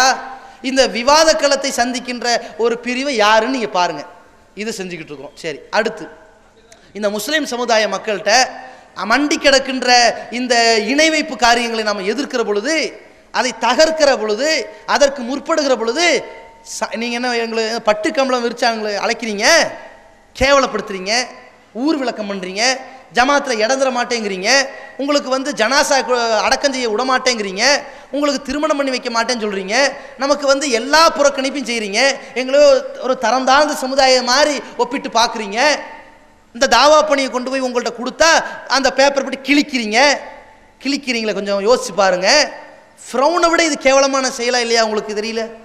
ஃப்ரௌன் என்ன செஞ்சான்? 1ஆம் நம்பர் கொடுங்கோல் அல்லாஹ்வால் சொல்லப்பட்ட ஃபிரௌனை விட கேவலமான செயல் நீங்கள் செய்திருப்பது. ஏன்? குர்ஆனுடைய ஆதாரத்தை வச்சு நான் சொல்றேன். ஃபிரௌன் யாரு? அன ரப்புக்கும் ஆலா, நான் தான் மிக்க மேலான கடவுள். என்னடா அல்லாஹ் பத்தி பேசுற என்று மூசாட்ட சொல்றானா இல்லையா? சொல்கிற பொழுது மூசா அலைஹிஸ்ஸலாம் சில அத்தாட்சிகளை காட்டினார்கள். காட்டணும் என்ன பண்ணாங்க? அந்த கம்பை குடுறா, படா இப்படியே செஞ்சாங்க. அத்தாட்சி காட்டுறானே, இப்போ அத்தாட்சி ஜெயிக்க வைக்கணுமே. சரி மூசாவே, நானும் சூனியக்காரர்களை கூட்டிட்டு வரேன், நானும் அத்தாட்சியை காட்டுறேன், எது ஜெயிக்குதுன்னு பார்ப்போம். இவன்ட்டு இருக்கு எப்படி திறமைசாலி பாருங்க. நான் கேட்குறேன், ஒரு ஃப்ரௌன்ட்ட இருக்கிற புத்தி கூட அந்த ஃபிரௌன் என்ன செய்யறான்? இந்த கம்பு தானப்பா பாம்பாச்சு, கூட அந்த கம்பை படக்குன்னு போடா அந்த பக்கம், இப்படியா சொன்னா? அப்படி செஞ்சா இந்த ஃபிரௌன் அதை விட 1ஆம் நம்பர் மடையன். ஆனா இந்த கொடுங்கோலை பொம்பளை பிள்ளைங்களை விட்டுட்டு ஆண் குழந்தைகளை எல்லாம் கருவறுத்தவன், இந்த கொடூர அரக்கங்கிட்ட கூட சத்தியத்தை ஒப்பிட்டு பார்க்குற புத்தி இருக்குது பாருங்க. ஓ, இதை கொண்டு வரையா? இது மாதிரி கைத்தடியை போட்டா பாம்பு மாதிரி ஆக்குற நம்மளால கூட்டிட்டு வாங்கன்னா அவங்களும் வந்தாங்க. நீ என்ன பண்ணியிருக்கணும்? ஓ, நோட்டீஸ் கொடுக்குறீங்களா? என்ன நோட்டீஸுங்க? ஓ, குர்ஆன் ஆயத்து இருக்குதா? கந்தூரி விழா கூட ஹதீஸ்ல இருக்குதா? ஓஹோ, எங்கள்கிட்ட ஒரு நோட்டீஸ் இருக்குது, நாங்கள் கொண்டு, இது நியாயம், இது கண்ணியமான ஒரு செயல். நீங்கள் என்ன பண்ணுறீங்க? இது கிழிக்கிறீங்க. இது ஃபிரௌனை விட கேவலமான செயலா இல்லையா? அவன் என்ன செஞ்சான்? கூட்டிட்டு வந்து காட்டினானே, அதான் தோத்தான். அவன் காட்டினது கரெக்டு, தோத்துட்டானா? நீங்களும் தோத்துருவீங்கன்னு பயந்தானே கிழிச்சிங்க அதை. அதானே நீங்கள் என்ன செஞ்சு, எங்களுக்கு ஒரு நோட்டீஸ் இருக்குன்னு காட்டினீங்கன்னா உங்கள் நோட்டீஸினுடைய லட்சணம் தெரிஞ்சிருக்கும், அது இஸ்லாமா குஃப்ரான்னு தெரிஞ்சிருக்கும், பயந்து நீங்கள் கிழிச்சிங்க. ஃபிரௌன் என்ன பார்த்தான்? அதை சத்தியம் நினச்சதுனால கூட்டிகிட்டு வர சொல்லிட்டான். சூனியக்காரங்களுக்கு தானே தெரியும், திருடனுக்கு தானே திருட்டு புத்தி, அவன் என்ன பார்த்தான், கைத்தடியை போட்டால் அது பாம்பு மாதிரி வளையும், அது கைத்தடி தான், அது பாம்பு கிடையாது, பாம்பு மாதிரி காட்டாது. ஆனால் மூசா நபி போடுறாருன்னா இது ஏமாத்தலாம் செய்யல, அவர் ஏதோ ஒரு ஹக்கை கொண்டு வந்திருக்காரு நம்பி இவனே தௌஹீதை ஏற்றுக்கிட்டான். இந்த மூசா எந்த கொள்கையில் இருக்கிறாரோ அந்த கொள்கைக்கு நாங்களும் ஈமான் கொண்டோன்னு இஸ்லாத்துக்கு வந்து விட்டார்கள். நீங்கள் என்ன பயந்தீங்கண்டா, நம்ம மாதம் 5000 6000 கொடுக்குற ஆலிம்சாமார்களை வச்சு இவங்கள்ட்ட நோட்டீஸை தயார் பண்ண சொன்னால், ஒன்று அவங்க நோட்டீஸை தயார் பண்ணி அந்த ஆதாரங்கள்லாம் உண்மை இல்லாமல் போய் உடஞ்சி போய் எங்கே நம்ம ஆலிம்சா தௌஹீத்வாதி ஆயிடுவாரோன்னு பயந்து தானே கிழிச்சிங்க. அப்போ இது ஃபிரௌனுடைய கேடு, அவனை விட கேடு கட்ட செயலா இல்லையா? இது உங்கள் புத்தியில் உரைக்கலையா? இப்போ நீங்கள் என்ன புரிய வச்சுருக்கீங்கன்னா சமுதாயத்துக்கு, இப்படி பேப்பரை போட்டால் கிழிக்கலான்னு சொல்லி புரிய வச்சதுனால அங்கேருந்து 4 பேர் படிக்க ஆரம்பிச்சிட்டான். கிழிக்கிற அளவுக்கு ஏதோ இருக்குது, படிப்பான். நான் மக்களுடைய சுபாவம் தானே, இங்கு சிறுநீர் கழிக்காதுன்னா அங்கே தான் போய் கழிப்பான். உங்கள் லாஜிக்கில் இது உடஞ்சிருச்சு, இப்போ கிழிச்சா ஓடிடுவான்னு நினச்சிங்க. நீங்கள் ஒரு காலத்தில் பள்ளியை விட்டு அடித்து விரட்டினா ஓடுவான்னு நினச்சிங்க. இந்தந்த ஆளெல்லாம் பள்ளிக்குள்ளே வராதன்னு ஒடுக்குனா ஓடுவான்னு நினச்சிங்க. இந்த ஆட்களுக்கெல்லாம் ஜனாசால இடம் தர மாட்டேன்னு சொன்னால் ஓடுவான்னு நினச்சிங்க. இவனுக்கு கல்யாணத்தில் தஃப்தரில் இடம் தர மாட்டோன்னு சொன்னீங்கன்னா ஓடுவான்னு நினச்சிங்க. நீங்கள் எவனையெல்லாம் ஒடுக்கலாம் நினச்சிங்களோ, இந்த ஏகத்துவ ஒளியை உங்கள் வாய்களால் ஊதி அணைக்கி நினச்சிங்க, அல்லாஹ் சுடர் விட்டு ஒளியை வைக்கிறான். அதனால் அதில் நீங்கள் என்ன கிழிச்சாலும் நமக்கு ஒன்றும் கவலை கிடையாது. நாங்கள் என்ன பார்ப்போம், ஒரு பேப்பர் மிஸ் ஆகிருக்கு அவ்வளவுதான். அதே நேரத்தில் ஜனநாயக உரிமையை பறிக்கிறீங்க, அது விட மாட்டோம். ஒரு பக்கம் இந்த கொள்கையும் சொல்லுவோம், நீங்கள் கிழிச்ச செயலும் கேடு கெட்டது, அது ஒரு ஈனத்தனமான செயல். அதே நேரத்தில் கொள்கை என்ன தெரியுமா, இது உரிமை என்ன, ஜனநாயக நாட்டில் நான் நோட்டீஸ் போட்டு அது கிழிக்கிறதுக்கு உனக்கு ரைட்ஸ் கொடுத்தது யாரு, அதுக்கு சட்ட ரீதியாக பதில் சொல்லு. அந்த வேலையை நாங்கள் செய்வோம், அதை விட மாட்டோம். சரியா? சரி, இந்த இணை வைக்கும் காரியத்தை எதிர்த்து நம்ம களம் காண்றோம், ஏராளமான தாவா பணிகளை செய்கிறோம். இந்த தாவா பணிகளை எல்லாம் தாண்டி இந்த இணை வைப்புக்கு எதிராக நம்ம களம் கண்டு செயல்பட்டால், இதை அல்லாஹ் குர்ஆன்ல என்ன சொல்கிறான், வத்த ஆவனு அலல் பிர்ரி வத்தக்குவா, நன்மையான இறையச்சமான காரியத்திற்கு நீங்கள் ஒத்துழைப்பு கொடுங்கள், பாவமான வரம்பு மீறக்கூடிய காரியத்திற்கு நீங்கள் உதவி செய்யாதீர்கள் என்று சொல்கிறான். அதனால் நம்ம உங்கள்கிட்ட கேட்குறோம், இந்த ஏகத்துவ பிரச்சாரத்தை செய்யக்கூடிய இந்த பிரிவுக்கு நீங்கள் ஒத்துழைப்பு கொடுக்க போகிறீங்களா, அல்லது இந்த ஏகத்துவ பிரச்சாரத்தை ஒழிக்கும் கேடுகட்ட ஒரு செயலாக இருக்கின்ற, குறிப்பாக முஸ்லீம்கள்ட்ட மண்டி கிடக்கிற இந்த கந்தூரி விழா எது? ரசூலுல்லாஹி ஸல்லல்லாஹு அலைஹி வஸல்லம் சொன்னாங்க, லா தஜ்அலு கப்ரி ஈதா, என்னுடைய அடக்கத்தலத்தை கூட பெருநாள் கொண்டாடுற இடமாக ஆக்கிறாதீங்கன்னு சொன்னாங்களே. ஒரு இறை தூதருடைய நாவிலிருந்து வந்த இந்த இறை செய்தி எவ்வளவு பெரிய ஒரு மெசேஜை இந்த உலகத்துக்கு வச்சிருக்குது. அல்லாஹ்வுடைய தூதர் இந்த உலகத்தில் எவ்வளவு கனிவாக இதை சொன்னார்கள். ஏன் அடக்கத்தலத்தை கூட நீங்கள் பெருநாள் திடலாக ஆக்கக்கூடாது என்று சொன்னால், அவர்களின் பெயரால், அவுலியாக்களின் பெயரால் நீங்கள் ஒரு அந்த அடக்கத்தலத்தை கந்தூரி விழான்னு எடுத்து அதில் ஆடல் பாடல் கூத்து கச்சேரின்னு சொல்லி நடத்தி அந்த கேளிக்கையிலையும் வான வேடிக்கையிலையும் ஈடுபட்டு பிரமத கலாச்சாரத்தை காப்பி அடித்து அவங்க தான் விநாயகர் சதுர்த்திக்கு ஒரு ஊர்வலம் நடத்துகிறார்கள்னா நீங்கள் அதே காப்பி அடித்து கந்தூரி நடத்துகிறேன்னு போய் நிற்கிறீங்களே. மன் தஷப்பஹ பி கௌமின், யார் பிற மத கலாச்சாரத்தை பின்பற்றி போகிறார்களோ ஃபஹுவ மின்ஹும், அவங்கள சேர்ந்தவன் என்று ரசூலுல்லாஹி ஸல்லல்லாஹு அலைஹி வஸல்லம் சொன்னார்களே. அந்த கூட்டத்திற்கு நீங்கள் ஒத்துழைக்க போகிறீர்களா? சில இளைஞர்கள் நினைக்கிறார்கள், அவங்க விநாயகர் சதுர்த்திக்கு கச்சேரி எடுக்கிறாங்கல்ல, அதுக்கு போட்டிக்காக வேண்டி நான் கந்தூரிக்கு கச்சேரி எடுப்பேன். இது ஒரு வார்த்தையா? இது ஒரு லாஜிக்கா? ஒரு அறிவு வேணாம், இப்படி பேசுகிறமே, இதுக்கு கண்ணியம் வேணாம். நான் கேட்குறேன், அவன் ஒரு ஏதாவது ஒரு ஒயின் ஷாப்புன்னு ஒரு மதுக்கடை வச்சுருக்கிறான்னா அதுக்கு போட்டிக்காக வேண்டி அர்-ரஹ்மான் மதுக்கடை நீங்கள் ஆரம்பிச்சிருவீங்களா? அப்போ அவன் செய்கிறது தப்புன்னா நீங்கள் உணர்த்த வேண்டிய இடத்துல இருக்கிறீங்க. தப்புன்னு உங்களுக்கு தெரிஞ்சால் இது தவறாக இருக்குன்னு அவன்கிட்ட கேள்வி கேளுங்க, அவனை சிந்திக்க தூண்டுங்க, அவன் உங்களுடைய கொள்கையை புரிந்து கொள்ளட்டும். அந்த நிலையில் இருக்க வேண்டிய நீங்கள் என்னடான்னு கேட்டால் அது கூடக்கூடாது, நீயும் நடத்துவிய நாங்களும் நடத்தணும், அது மாதிரி தான் வந்துச்சு. தீபாவளிக்கு நீ மட்டும் தான் பட்டாசு வெடிப்பியா, ரம்ஜானுக்கு நாங்களும் வெடிக்கிறோம், புத்தி இல்லை. அதை வைத்துத்தானே இஸ்லாம் எவ்வளவு கண்ணியமான ஒரு மார்க்குன்னு பேசிக்கிட்டு இருக்கிறோம். பெருநாளின் மூலம் எந்த ஏழை மக்களுக்காவது கெடுதி இருக்குதா? ஃபித்ரா உதவியை கொடுத்து பாதுகாக்கக்கூடிய ஒரு பெருநாள். எந்த ஏழை குடிசை வீடாவது எரிஞ்சிருக்குதா பட்டாசு வெடிச்சு? இந்த மார்க்கத்தில் இந்த பெருநாளில் எரியாதுன்னு சொல்லி கொண்டிருக்கிற ஒரு கண்ணியமான மார்க்கத்தை சீர்குலைக்கிற மாதிரி நீ தீபாவளிக்கு பட்டாசு நான் வெடிக்கிறேன், இதெல்லாம் ஒரு செயலா? அதெல்லாம் நீங்கள் செஞ்சுருக்கிறீங்க. கந்தூரிக்கு நான் செய்கிறேன்னா இது எப்படி இருக்குது? நீ என்னடா எகிரி குதிச்சு நரகத்துக்கு போகிறது, நான் பாஞ்சு நரகத்துக்கு போகிறேன்டான்னு சொல்கிற மாதிரி இருக்குது. நீங்கள் ஒரு பகுத்தறிவு உள்ள சமுதாயத்தில் இருந்து கொண்டு இந்த செயலை செய்யலாமா என்பதை யோசிச்சு பாருங்க. அடுத்து, இந்த இறைவனின் விஷயத்தில் நலம் நாடக்கூடிய இன்னொரு விஷயம் என்னன்னா, இந்த தரிகாங்கிற போர்வையில் இறைவனுக்கு இணை வைக்கக்கூடிய ஒரு செயலை இந்த சமுதாயம் செய்வதை பார்க்கிறோம்.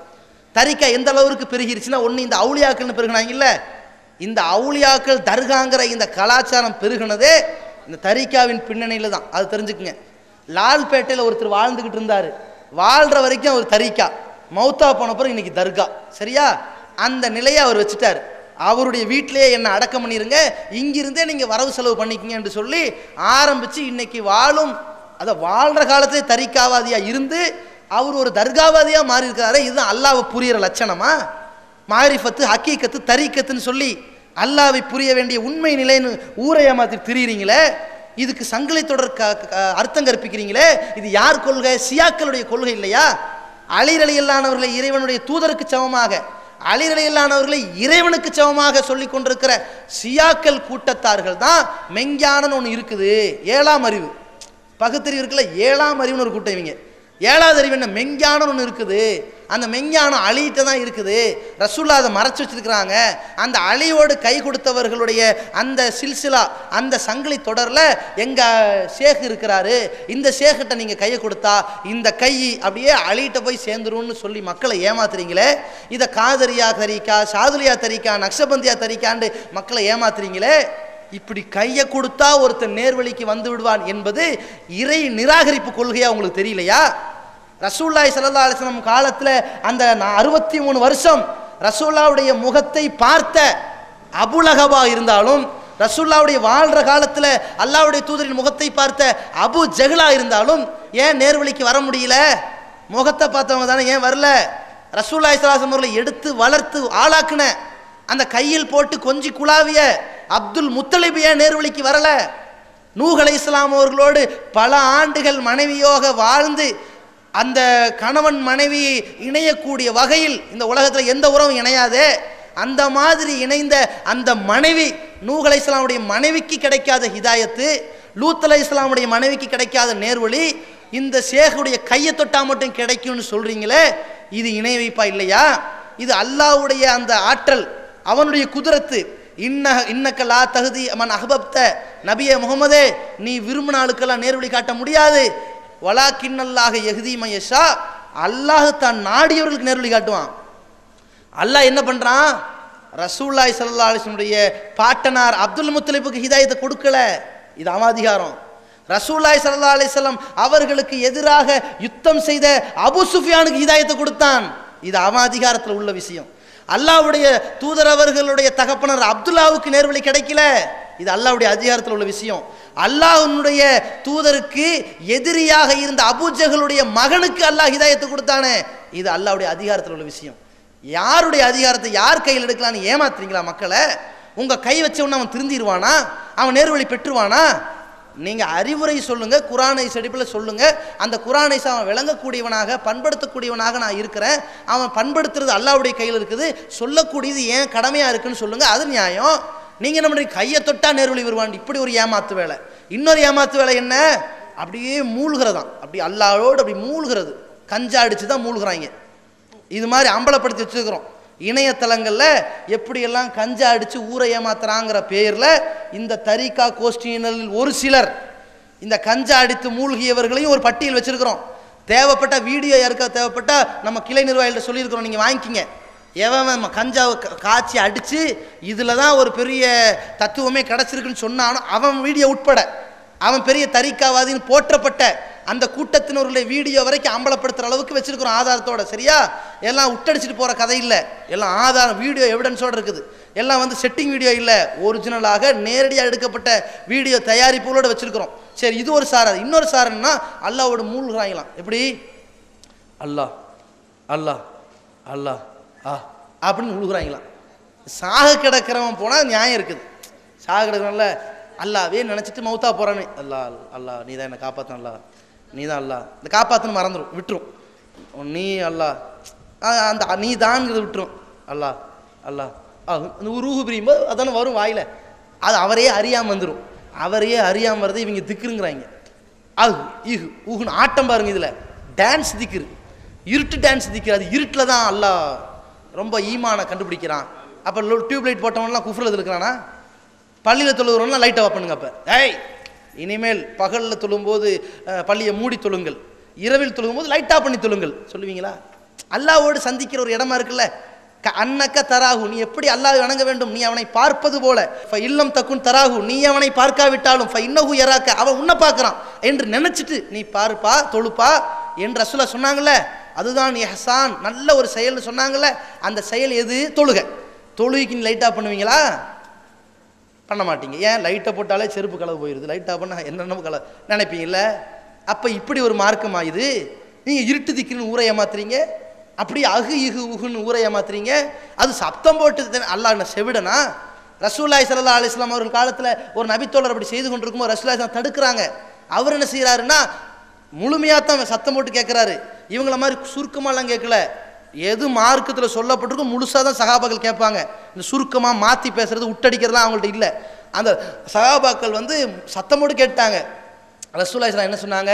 இன்னக்கும் லா ததுஊன சும்மம் வலா காயிபன், செவிடனையோ எங்கேயோ மறைஞ்சு கிடப்போனையோ நீங்கள் கூப்பிடவில்லை. வலாக்கின் ததுஊன சமிஅம் பசீரா, அவன் உங்களை பார்த்து கொண்டிருக்கின்றான், உங்களுடைய வார்த்தைகளை கேட்டு கொண்டிருக்கிறான். என்ன சத்தம் போடுறிய அப்படின்னு ரசூலா கண்டிக்கிறாங்க. நீங்க இது மார்க்கம், நீங்க என்ன பண்றீங்க? மார்க்குங்கிற பேர்ல அகு அகு அகு அப்படி மூழ்கிறாங்களாம், அல்லாஹ்வோடு அப்படி மூழ்கிறது. இப்படி மூழ்கிறது உங்களுக்கு யார் சொல்லி கொடுத்தா? அல்லாஹ்வுடைய தூதர் சொன்னாங்களா? அல்லது இமாம்கள் என்று மதுஹபுகள் வைத்திருக்கிறீர்களே, இந்த காதரியாவோ ஷாதுலியாவோ நக்ஷபந்தியாவோ ஏதோ ஒரு தரிக்கா வைத்துக் கொள்ளுங்கள். உங்க தரிக்காவில் இருந்து கொண்டு நீங்க தொழுகிறீங்களே, நீங்க நோன்பு வைக்கிறீங்களே, இன்ன பிற வணக்க வழிபாடுகள்லாம் செய்கிறீங்களே, இந்த வணக்க வழிபாடுகளை இப்படித்தான் செய்ய வேண்டும் என்று ஒரு மதுஹபை ஏற்று நடக்கிறீர்களே. ஒன்று இமாம் அபு ஹனீஃபாவை ஏற்று ஹனஃபி மதுஹபா இருப்பீர்கள், அல்லது இமாம் முகமது பின் இத்ரீஸ் ஷாஃபி ரஹமத்துல்லாஹி அலைஹின்னு சொல்லி அவரை நீங்கள் ஏற்று இருப்பீர்கள். நான் என்ன கேட்குறேன், உங்கள் கொள்கை என்ன? யார் இந்த அலியோடு பையத்து செய்த அந்த சங்கிலி தொடரில் இருக்கிறானோ அவன் தான் அல்லாவை அறிஞ்சுக்கிட்டவன், அவன் கை வச்சாதான் நம்மளே அல்லாவை அறிய முடியும்னு சொல்லிட்டீங்க. இந்த சங்கிலி தொடரில் வராதவன் அல்லாவை அறிஞ்சவன் இல்லைங்கிறீங்க. நான் உங்களுக்கு இப்போ என்ன சவால் விடுறேன்னா, அந்த சங்கிலி தொடர் அட்டவணை எடுத்து காட்டுங்க. எந்த ஓரத்திலாவது அபு ஹனீஃபா இமாமுடைய பேர் இருக்கான்னு பாருங்க. இல்லை. எந்த ஓரத்திலாவது ஷாஃபி ரஹமத்துல்லாஹி அவருடைய பேர் இருக்கா? இல்லை. இப்போ யார் சொன்னாங்க நீங்கள் தொழுகிறீங்க? அப்போ அது போலி பூச்சாண்டித்தனம் ஆயிடுச்சா? நீங்கள் சொல்கிற மதுஹபுக்கும் அந்த தரிக்காவுக்கு சம்மந்தம் இல்லை, நீங்கள் ஏற்றிருக்கிற இமாமுக்கும் அந்த தரிக்காவுக்கு சம்மந்தம் இல்லை. உங்கள் கொள்கைப்படி அந்த தரிக்காவில் ஷேக்கிட்ட பையத்து செய்தவர்கள் பட்டியலில் சங்கிலி தொடரில் இந்த 2 பேரை காணோம். என்ன பண்ணுறது? இப்போ இவங்களை பின்பற்ற போகிறீங்களா, இவங்களை தனியாக நிற்க வைக்க போகிறீங்களா? கொள்கை முரண்பாட்டில் திரிந்து கொண்டிருக்கிற இந்த சமுதாயத்தை நம்ம கேட்குறோம். அப்போ இது மாதிரி இணை வைப்பு விஷயத்தில் அந்த இணை வைப்பு நரக படுகொலைக்கு போகக்கூடிய இந்த மக்களை நலம் நாடக்கூடியவர்களாக இன்றைக்கு எந்த பிரிவு இருக்குன்னு பாருங்க. யார் இணை வைப்பை போட்டு உடைச்சி பேசுறா, இது குஃப்ரு, இது ஷிர்கு, இது தர்கா வழிபாடு, இது அல்லாஹ்வுடைய கோபத்திற்கு ஆளாக்கக்கூடிய செயல் என்று இந்த சமுதாயத்தில் அதை அம்பலப்படுத்துறது யாரு? நீங்க மனப்பூர்வமா யோசிச்சு பாருங்க, நடுநிலை கண்ணோடு பாருங்க. இஸ்லாத்தின் பெயரால் இருக்கிற எந்த அமைப்பாவது செய்யறானா? அதை யார் செய்யறா? பொங்கல் வாழ்த்து சொல்றவங்க செய்யறாங்களா? இந்த விநாயகர் சதுர்த்திக்கு வேட்டியை மடிச்சுக்கிட்டு போய் நிக்கிறவன் செய்யறானா? போட்டிக்கு நடத்துகிற இந்த கந்தூரி விழாவை தட்டி கேட்க வேண்டிய இடத்தில் உள்ள இளைஞர் சமுதாயம் இந்த நரக படுகொலைக்கு இழுத்து செல்லக்கூடிய இந்த காரியத்தை ஏன்பா செய்றீங்கன்னு ஜமாத்தார்கள்ட்ட கோரிக்கை வைக்க வேண்டிய இளைஞர் சமுதாயம் நரக படுகொலைக்கு நீங்க மட்டுமா போவீங்க, நாங்களும் சேர்ந்து வரோண்டு போறீங்களே. இதற்கு மத்தியில் இந்த இணை வைப்பை தட்டி கேட்கிற இந்த சமுதாயம் அல்லாஹ்வுடைய தூதரால் சொல்லப்பட்ட அந்த ஒரு கூட்டத்தில் உள்ளார்களா இல்லையான்னு பாருங்க. ரசூலுல்லாஹி ஸல்லல்லாஹு அலைஹி வஸல்லம் சொன்னது முதல்ல மார்க்கத்தின் விஷயத்தில், அதாவது அல்லாஹ்வின் விஷயத்தில் நலம் நாடக்கூடியவர்களாக இருக்கணும். இதை நம்ம நாடிக்கிட்டு இருக்கிறோம். நாடிக்கிட்டு இருக்கிறது உங்களுக்கு தெரிந்தால் நீங்கள் ஒத்துழைப்பு கொடுங்க. இது மட்டும் பார்க்காதீங்க, இன்னும் 4 அம்சம் இருக்குது, அதையும் நீங்கள் விளங்கிங்க. சில பேர் இருக்காங்க, நாங்களும் பிற மதத்தவர்கள் தாவா பண்ணுறோமே, அதை மட்டும் பண்ணுவார்கள், வேறு எதுவும் செய்ய மாட்டார்கள். அதனால் வெறும் பிற மதத்தவர்களுக்கும் முஸ்லீம்களுக்கும் இந்த ஏகத்துவ கொள்கையை உடைச்சு சொல்லக்கூடிய பணியை மட்டும் செய்து விட்டால் மார்க்கம் பரிபூர்ணமாயும் நினைச்சிடாதீங்க. இன்னும் சில அம்சங்கள் இருக்குது. 2வது ரசூலுல்லாஹி ஸல்லல்லாஹு அலைஹி வஸல்லம் சொன்னது தூதர் விஷயத்தில் நலம் நாடுவது. தூதர் விஷயத்தில் நலம் நாடுவதுனா என்ன? அல்லாஹ்வுடைய தூதர் எதை சொன்னாங்களோ, எதை செஞ்சாங்களோ, எதை மார்க்கம்னு அங்கீகரிச்சாங்களோ அதை பின்பற்றினால் அவன் சொர்க்கத்துக்கு போகிறான். வமா ஆத்தாக்கும் ரசூலு ஃபஹுதுஹு, உங்கள் தூதர் உங்களுக்கு எதை வழங்கினார்களோ அதை வாங்கிக் கொள்ளுங்கள். வமா நஹாக்கும் அன்ஹு ஃபன்தஹு, எதை விட்டு உங்களை தடுத்தார்களோ அதிலிருந்து தவிர்ந்து கொள்ளுங்கள் என்று இந்த தூதருக்கு கட்டுப்பட்டு நடந்தால் அவன் சொர்க்கத்துக்கு போவான். இன்னஹு மய்யஸில்லாஹ வ ரசூலஹு, யார் அல்லாஹ்வுக்கும் அவன் தூதருக்கும் மாறு செய்து நடக்கிறார்களோ, தூதருக்கு கட்டுப்பட மறுக்கிறார்களோ, ஃபக்கது லல்ல லலாலம் முபீனா, அவர்கள் மிக தெளிவான வழிகேட்டில் இருக்கின்றார்கள் என்று அல்லாஹ் அஹ்ஸாப் என்ற அத்தியாயத்தில் சொல்கிறான் அல்லவா. அப்படிப்பட்ட இந்த தூதரை புறக்கணித்தால் இவன் நரகத்துக்கு போயிடுவானே, தூதருக்கு கட்டுப்பட்டால் சொர்க்கத்துக்கு வருவானே என்று இவன் விஷயத்தில் நலம் நாடி, மார்க்கம் என்பது தூதரை பின்பற்றுவதுதான் மார்க்கம், குர்ஆனுடைய வசனங்களை பின்பற்றுவதுதான் மார்க்கம், தூதருக்கு வெளியே மார்க்கத்தின் அங்கீகாரம் வேற எதுவும் இல்லை, இறைவன்றிருந்து இறக்கி அருளப்பட்ட வகி அதோடு வாசல் அடைக்கப்பட்டுருச்சுங்க, அதனால தூதரை மட்டும் பின்பற்றுவோம், தூதருக்கு வெளியே தோழர்கள் சஹாபாக்களையும் பின்பற்றணுங்கிற ஒரு வாசலை திறக்காதீங்க, அந்த சஹாபாக்கள் சொல்லக்கூடிய கூற்றுக்களும் அவர்கள் சொல்லக்கூடிய மார்க்கம் என்ற பெயரால் சொல்கிற சட்டங்களும் அல்லாஹ்விடம் இருந்து இறக்கி அருளப்பட்ட வகியில் உட்பட்டது அல்ல, இமாம்களின் பெயரால் சொல்லப்படுகிற சட்டங்கள் அல்லாஹ்வினால் இறக்கி அருளப்பட்ட வகியில் உட்பட்டது அல்ல. எனவே இந்த வகியில் உட்பட்ட அந்த வேத வரிகளும் இந்த தூதர் மொழிகளும் இந்த ரெண்டு தான் மார்க்கம். எனவே இந்த தூதர் விஷயத்தில் இறை தூதர் கட்டுப்படுங்கன்னு சொல்லி அந்த சுன்னத்தை ஹயாத்தாக்குகிற, இந்த தூதர் விஷயத்தில் நலம் நாடுகிற, அந்த சத்தியத்தின்பால் அழைக்கின்ற ஒரு பிரிவு எந்த பிரிவு என்பதை நீங்கள் யோசித்து பாருங்கள்.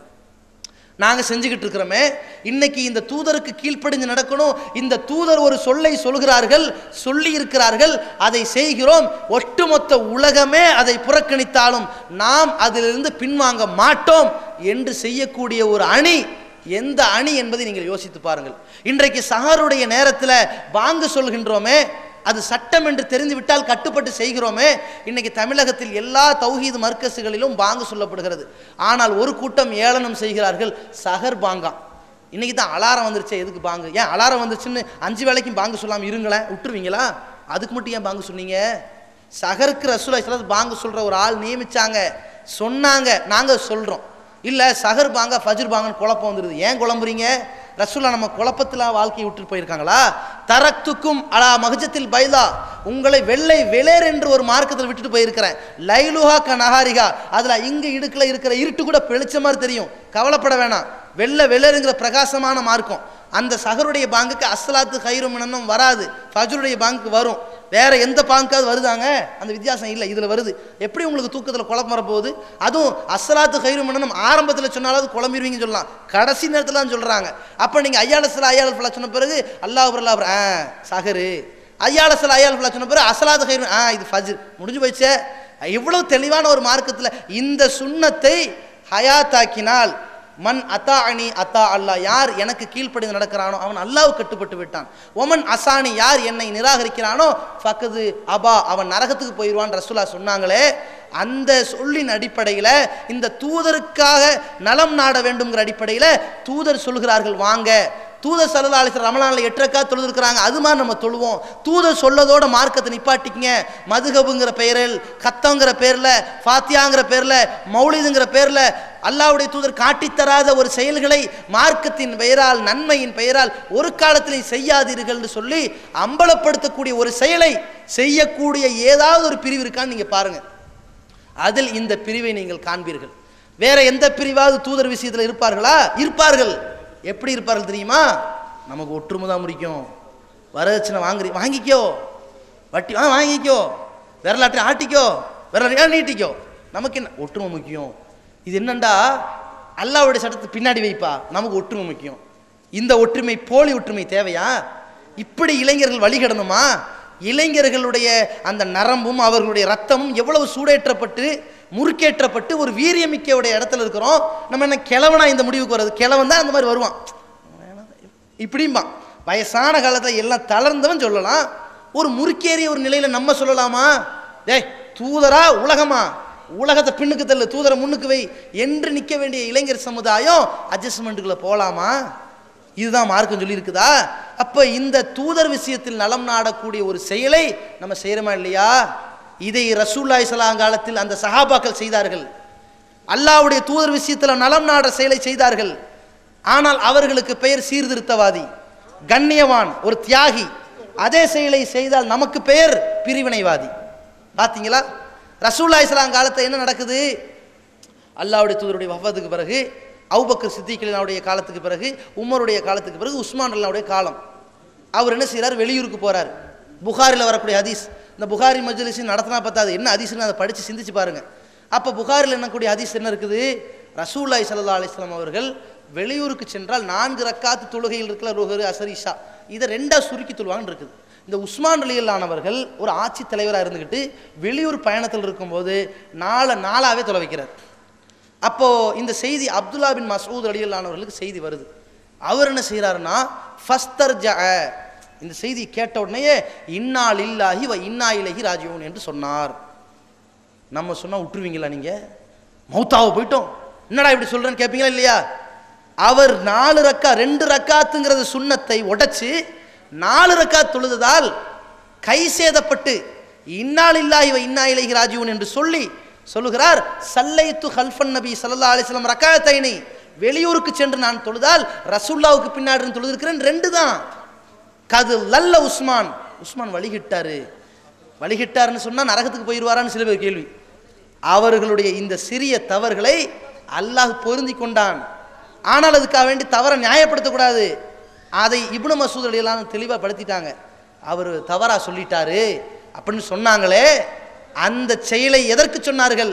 தூதரின் விஷயத்தில் நலம் நாடுறதுனா தூதர் சொன்னது இவ்வளவுதான் என்று பாதுகாக்கணும், தூதர் சொன்னது இதுக்கு மேலே இல்லை என்று நிப்பாட்டணும், தூதர் சொன்னதை குறைச்சிடாதீங்க என்று மக்களை விழிப்புணர்வுபடுத்தணும்.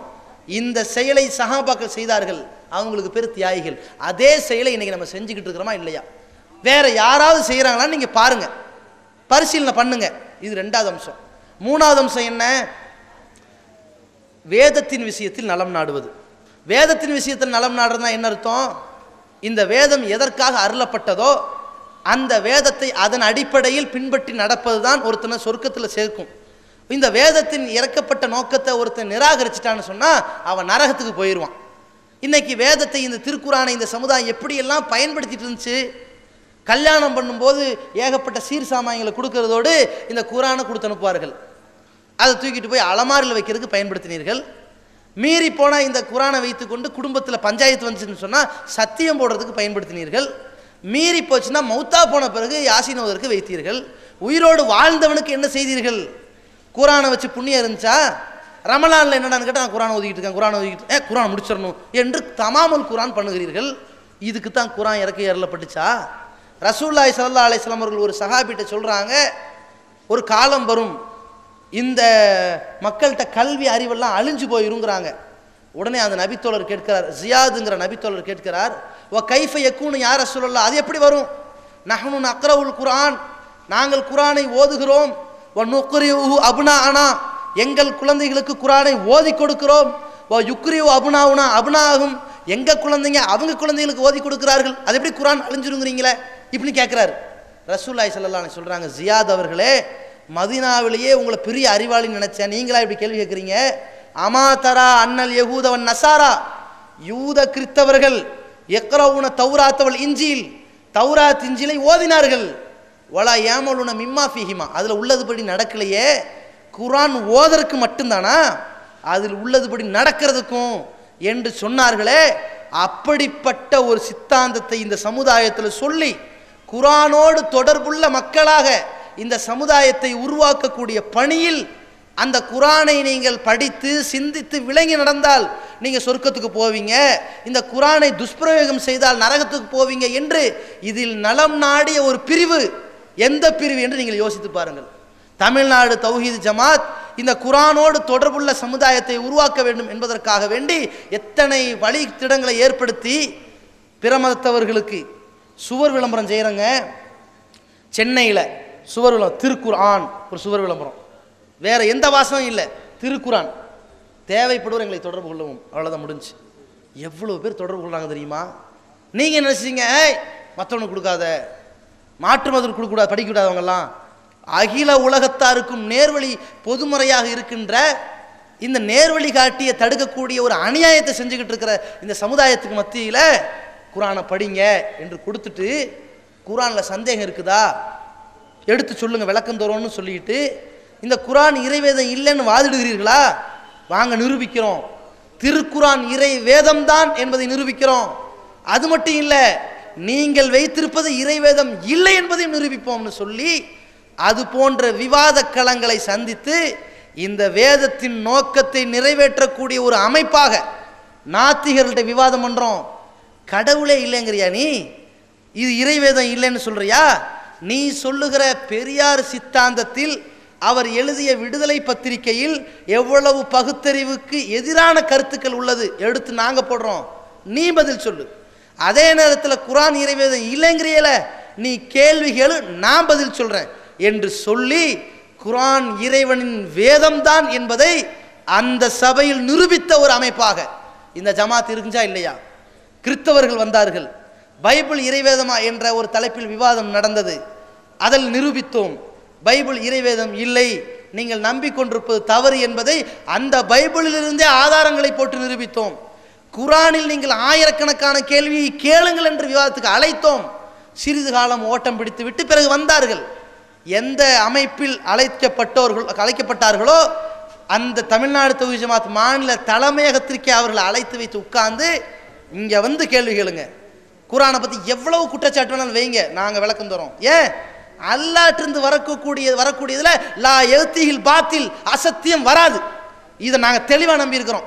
எங்களுக்கு தைரியம் இருக்குது, முதுகலும் இருக்குது. குர்ஆன் இறைவனின் வேதம் என்பதை என்ன மாதிரி நீங்க வளைச்சு கேட்டாலும் நாங்கள் பதில் சொல்ல தயார் என்று நெஞ்சுறுதியோடு இந்த வேதத்தின் நலம் நாடி இந்த விவாதத்தை செய்து அவ்வப்போது இந்த குர்ஆன் எப்படி இறைவேதம் என்பதை நிரூபித்து, எந்த அளவிற்கு நிரூபிக்கப்பட்டதுன்னு சொன்னா அல்லாஹ்வுடைய கிருபையினால இந்த திருக்குர்ஆன் இறை வேதம்தான் என்று நிரூபித்த மாத்திரத்தில் இந்த விவாதத்தின் CD DVD கூட அந்த எதிர்த்தரப்பினர்கள் வெளியிட முடியாமல் வெக்கி தலைகுனியக்கூடிய அளவில் இந்த உலகத்திற்கு எடுத்துரைத்திருக்கிறோமே. அப்படிப்பட்ட ஒரு செயலை யார் செய்கிறார்கள் என்று நீங்கள் பாருங்கள். அதே நேரத்தில் இந்த விவாதத்தை கொச்சைப்படுத்தி இந்த சில இஸ்லாமிய தலைகள் முஸ்லிம்கள் கிறிஸ்தவர்களோடு செய்த விவாதத்தினால் கிறிஸ்தவர்களின் மனம் புண்படி நடந்திருந்திருந்தால் உங்கள்கிட்ட நாங்கள் மன்னிப்பு கேட்கிறோம் என்று நஜ்ஜாசி மன்னர்கிட்ட இந்த அபிசீனியாவுக்கு சென்ற சஹாபாக்களுக்கு எதிராக மக்கத்து காஃபிர்கள் எவ்வளவு கேடுகட்ட காரியத்தை செய்தார்களோ அந்த நஜ்ஜாசி மன்னர்கிட்ட போய் உங்க ஈசா நபி இருக்காரே கடவுள், அந்த இயேசுவை தான் நாங்களும் நம்புறோங்க, ஆனா இந்த மக்காவிலிருந்து வந்திருக்கிற சஹாபாக்களா இருக்கிற இந்த முகமதின் தோழர்கள் அவங்களை எதிர்க்கிறாங்க என்று விஷம கருத்தை பதிவு செய்தார்களோ அதே விஷம கருத்தை இன்றைக்கு பதிவு செய்து இஸ்லாமிய பெயர் தாங்கிகளாக நோட்டீஸ் போடுபவர்கள் இந்த தௌஹீத் ஜமாத் குர்ஆன் இறை வேதம் தான் விவாதத்தை நிரூபித்து காட்டியிருக்கிறது என்று வரும் பொழுது இதில் இஸ்லாம் மேலோங்கி இருக்கிறது என்பதை பார்க்காமல் இந்த ஜமாத்திற்கு பேர் கிடைத்து விட்டதே என்ற வயிற்றெரிச்சல் காரணமாக இந்த ஜமாத்தை எதிர்க்கிறோம் என்ற பெயரில் குர்ஆனை சீர்குலைக்கின்ற ஒரு கூட்டமாக நோட்டீஸ் போடுகிற இந்த கூட்டத்தை விட இந்த குர்ஆனுடைய விஷயத்தில் நலம் நாடுகிற ஒரு கூட்டத்தை நீங்கள் பார்க்கிறீர்கள். 25 ஆண்டுகளாக 30 ஆண்டுகளாக இன்றைக்கு இந்த ஜமாத் வெளியிடுகின்ற துண்டு பிரசுரங்களை கிழிக்கக்கூடிய பிரிவினை நீங்கள் ஏற்றுக்கொள்ளப் போகிறீர்களா? அல்லது துண்டு பிரசுரங்களாக இருந்தாலும் திருக்குர்ஆன் ஆயத், ஜும்மா சொற்பொழிவாக இருந்தாலும் கதை கப்சாக்கள் சொல்லிக் கொண்டிருக்கிற மேடைகளுக்கு மத்தியிலே குர்ஆன் வசனங்கள், பொதுக்கூட்டம் மாநாட்டு மேடைகளில் வசனங்கள், பேனர்களில் குர்ஆன் வசனங்கள், தலைவருக்கு வாழ்த்து சொல்லக்கூடிய பேனர்களுக்கு மத்தியிலே ஏக இறைவனின் வார்த்தைகளை மொழிகின்ற வேத வரிகள், கேலண்டர் நாளிதழை பார்க்கும் பொழுது ராகு காலம் யமகண்டோம் என்று சொல்லிக் கொண்டிருக்கின்ற அந்த கேலண்டர்களை முஸ்லிம் பெயர் தாங்கிகள் இந்து சமுதாய மக்களிடத்தில் நல்ல பேர் வாங்க வேண்டும் என்பதற்காக வேண்டி சமூக நல்லிணக்கத்தின் போர்வையிலே போலி பூச்சாண்டி நடத்துகிறார்கள். அவர்களுடைய கடவுள் சிலைகளை எல்லாம் படங்களாக போட்டு இந்த நிறுவனத்தின் பெயரை சம்பாதிப்பதற்காக, எங்க முஸ்லிம் நிறுவனமாக இருந்தாலும் உங்க கடவுளை போடுறோம், நாங்க எவ்வளோ பெரிய ஒற்றுமை பார்த்தீங்களா என்று பேர் வாங்குவதற்காக துன்யாவுக்காக வேண்டி அவர்களுடைய மார்க்கத்தின் வழியில் செல்லக்கூடியவர்களுக்கு மத்தியில் இந்து மத சகோதரர்களும் கூட நாங்கள் சில கேலண்டர் வாங்குகிறோம், பள்ளி விழும் பழம்னு ஒரு பக்கம் எழுதி வச்சிருக்கிறாங்க, ராகுகாலம் யமகண்டம்னு எழுதி வச்சிருக்கிறாங்க. இதை பேப்பரை கிழிக்கிறதா இதை பார்த்துட்டு வேலையை முடிக்கிறதாங்கிறதே எங்களுக்கு குழப்பமாக இருக்குது. உங்கள் கேலண்டரை கொடுங்க பாய், அது அழகான ஒரு வசனம் வருது, ஒரு அறிவுரை நல்லா இருக்குதுன்னு விரும்பி வாங்கி போகக்கூடிய அளவில் இன்னைக்கு தமிழகம் எங்கும் ஒரு கேலண்டர் நாளிதழை கிழிச்சாலும் கூட ஒரு வேத வரியினுடைய தொடர்பு, ஒரு ஜும்மா சொற்பொழிவு நடத்தினாலும் அவர் எவ்வளவு மணி நேரம் கதை கட்டி இருந்தாலும் என்ன ஆயத்து ஆதாரம் வைத்தார் என்று இந்த மக்கள் கேட்கின்ற இந்த விழிப்புணர்வை ஏற்படுத்தி காட்டியது யார் என்பதை நீங்கள் யோசித்து பாருங்கள்.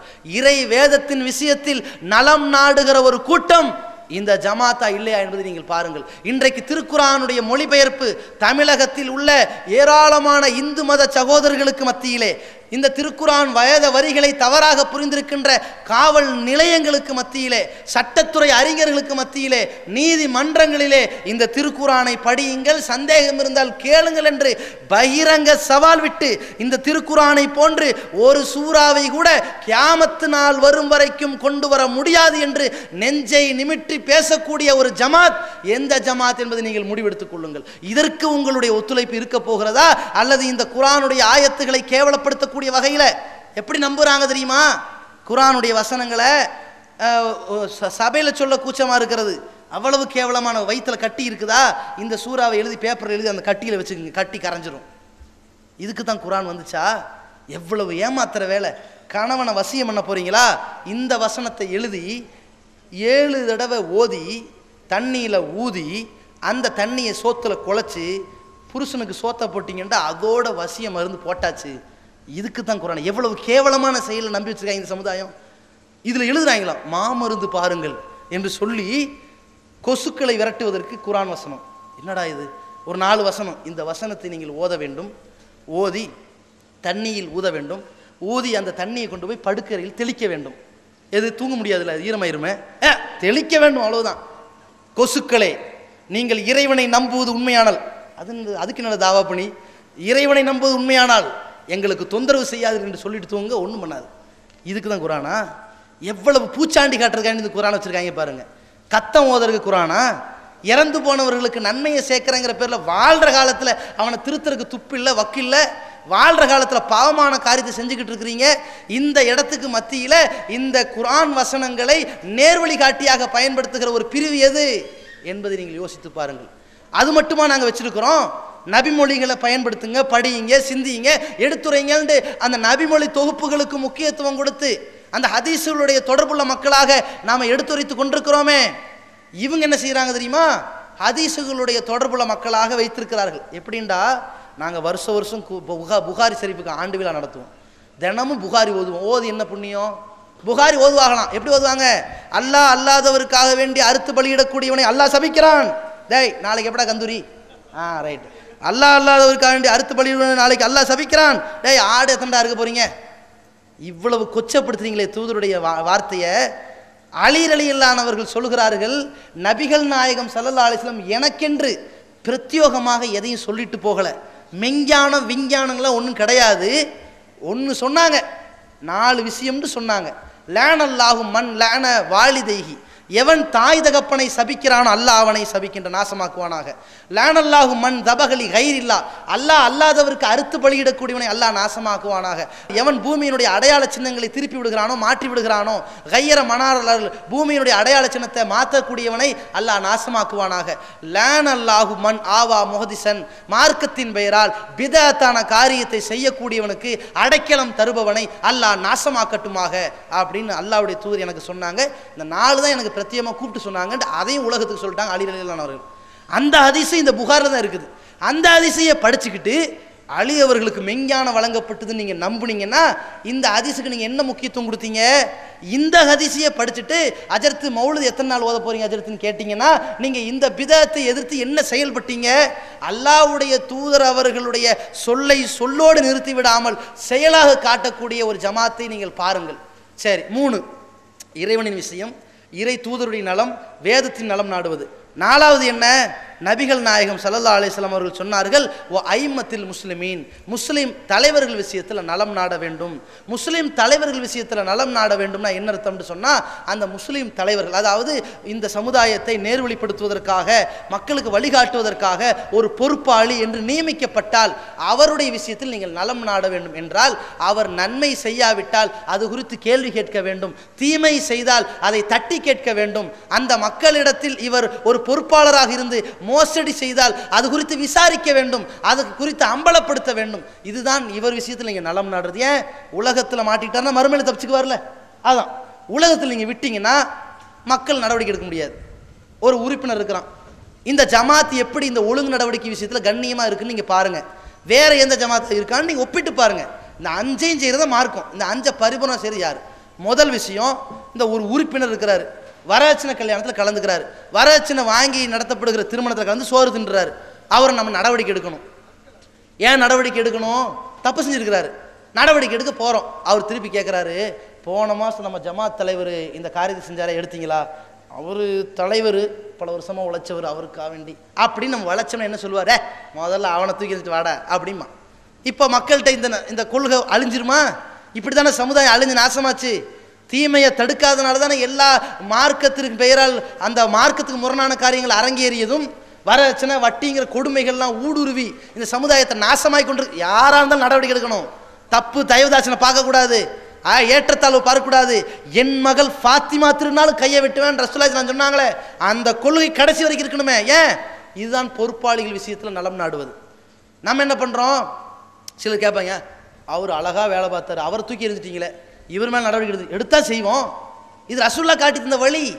பொறுப்பாளர்கள் விஷயத்தில் நலம் நாட சொன்னாங்க ரசூலுல்லாஹ். ஒருத்தன் ஏழையா இருக்கானா, கஷ்டப்படுறானா, அடிபடுறானா, அவனுக்கு உதவி செய்யுங்க, அதுவும் நலம் நாடுறது தான். ஒருத்தன் தப்பு செய்யறானா தட்டி கேளுங்க, நடவடிக்கை எடுங்க, அதுவும் நலம் நாடுறது தான். இன்னைக்கு எப்படி செய்யறோம்? ரசூலுல்லாஹி ஸல்லல்லாஹு அலைஹி வஸல்லம் அவர்கள் ஒருத்தர் சக்காத்து வசூல் பண்ண அனுப்புறாரு.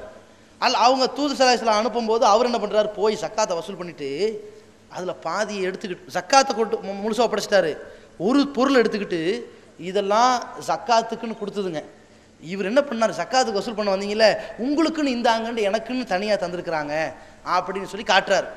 ரசூலுல்லாஹி ஸல்லல்லாஹு அலைஹி வஸல்லம் கேட்குறாங்க, நீ உங்கள் உம்மா வீட்டில் இருந்தாலோ உங்கள் வாப்பா வீட்டில் இருந்தாலோ இதுக்கெல்லாம் போகாமல் இருந்தா இது உன்கிட்ட கிடைச்சிருக்குமா? போகாமல் இருந்தாலும் உன்னுடைய நல்ல மதிப்பை எதிர்பார்த்து கிடைச்சிருக்குமா? கிடைச்சிருக்காது. அப்புறம் என்ன இது எனக்கு உனக்குன்னு பேசுகிற அப்படின்னு தட்டி கேட்டாங்க. சரி, தட்டி கேட்டு ரசூலுல்லாஹ் மறைச்சு வச்சுக்கிட்டாங்களா? சில பேர் சொல்லுவாங்கல்ல, ஒரு மூமியினுடைய குறையை யார் மறைச்சாங்களோ அவங்க அல்லாஹ் அவன் குறையை மறைப்பான். ஆமாம், தனிப்பட்ட குறையை மறைப்பான். அவன் மூக்கு இவ்வளோ பெருசாக இருக்குது, அவன் காது இவ்வளோ பெருசு, பேசக்கூடாது மக்கள்கிட்ட. அது புறம், தப்பு. அவன் இப்படி திருடிட்டான், இப்படி சாப்பிட்டான், இப்படி வச்சுட்டான், பேசக்கூடாது, தப்பு. பொது வாழ்க்கையில் நான் தான் நல்லவன் நின்னா பேசித்தான் ஆகணும். நான் மக்களுக்கு தலைவன் சொல்லிட்டு தட்டி கேட்டு தான் ஆகணும். ரசூலுல்லாஹி ஸல்லல்லாஹு அலைஹி வஸல்லம் சபையில் போட்டு உடைக்கிறாங்க. தோழர்களே, ஒருவரை நாம் ஜக்காத் வசூல் செய்ய அனுப்பினோம். அவர் என்ன செய்கிறார் என்றால், இது எனக்குரியது, இது உனக்குரியது என்று பிரிக்கிறார். அவளைஸ யஜ்லிஸு ஃபீ பைத்தி அபிஹி வ உம்மிஹி, அவர் அவங்க உம்மா வீட்டிலே வாப்பா வீட்டிலே உட்கார்ந்து கிடைத்திருக்குமா? அது உடைச்சிட்டாங்க ரசூலுல்லாஹி ஸல்லல்லாஹு அலைஹி வஸல்லம். ஏன் உடைச்சாங்க? அல்லாஹ்வுடைய தூதர் சொன்னாங்க, உங்களுக்கு முன் சென்ற சமுதாயம் நாசமா போனது காரணம் தெரியுமா? அவங்க ரொம்ப பெரிய ஆளு, நல்ல ஆளு, ஒரு பெரிய பொறுப்புல உள்ளவன் தப்பு செஞ்சா தரக்கூகும் விட்டுறாங்க, ரொம்ப சாமானிய தப்பு செஞ்சா பிடிச்சிக்கிறாங்க. அப்படி தானே பண்றாங்க இன்னைக்கு. ஊர் ஜமாத்தில் வரி கட்டல, எவ்வளோ கட்டல, போடா வெளியே அப்படிங்கிறாங்க. அது பெரிய முத்தொழியா இருப்பார். அவர் என்ன பண்ணுவார்? என் கல்யாணம் வச்சுருக்கிறேன், அவர் 50 பவுன் நகை வரதட்சணை வாங்குவார் மகனுக்கு. எல்லாம் போய் தின்ட்டு வருவாங்க. எதுக்கு? பெரிய ஆளாச்சு. இதுதான் கொள்கையா? இதை நம்ம என்ன பண்ணுறோம்? இந்த ஜமாத் என்ன செய்யுது?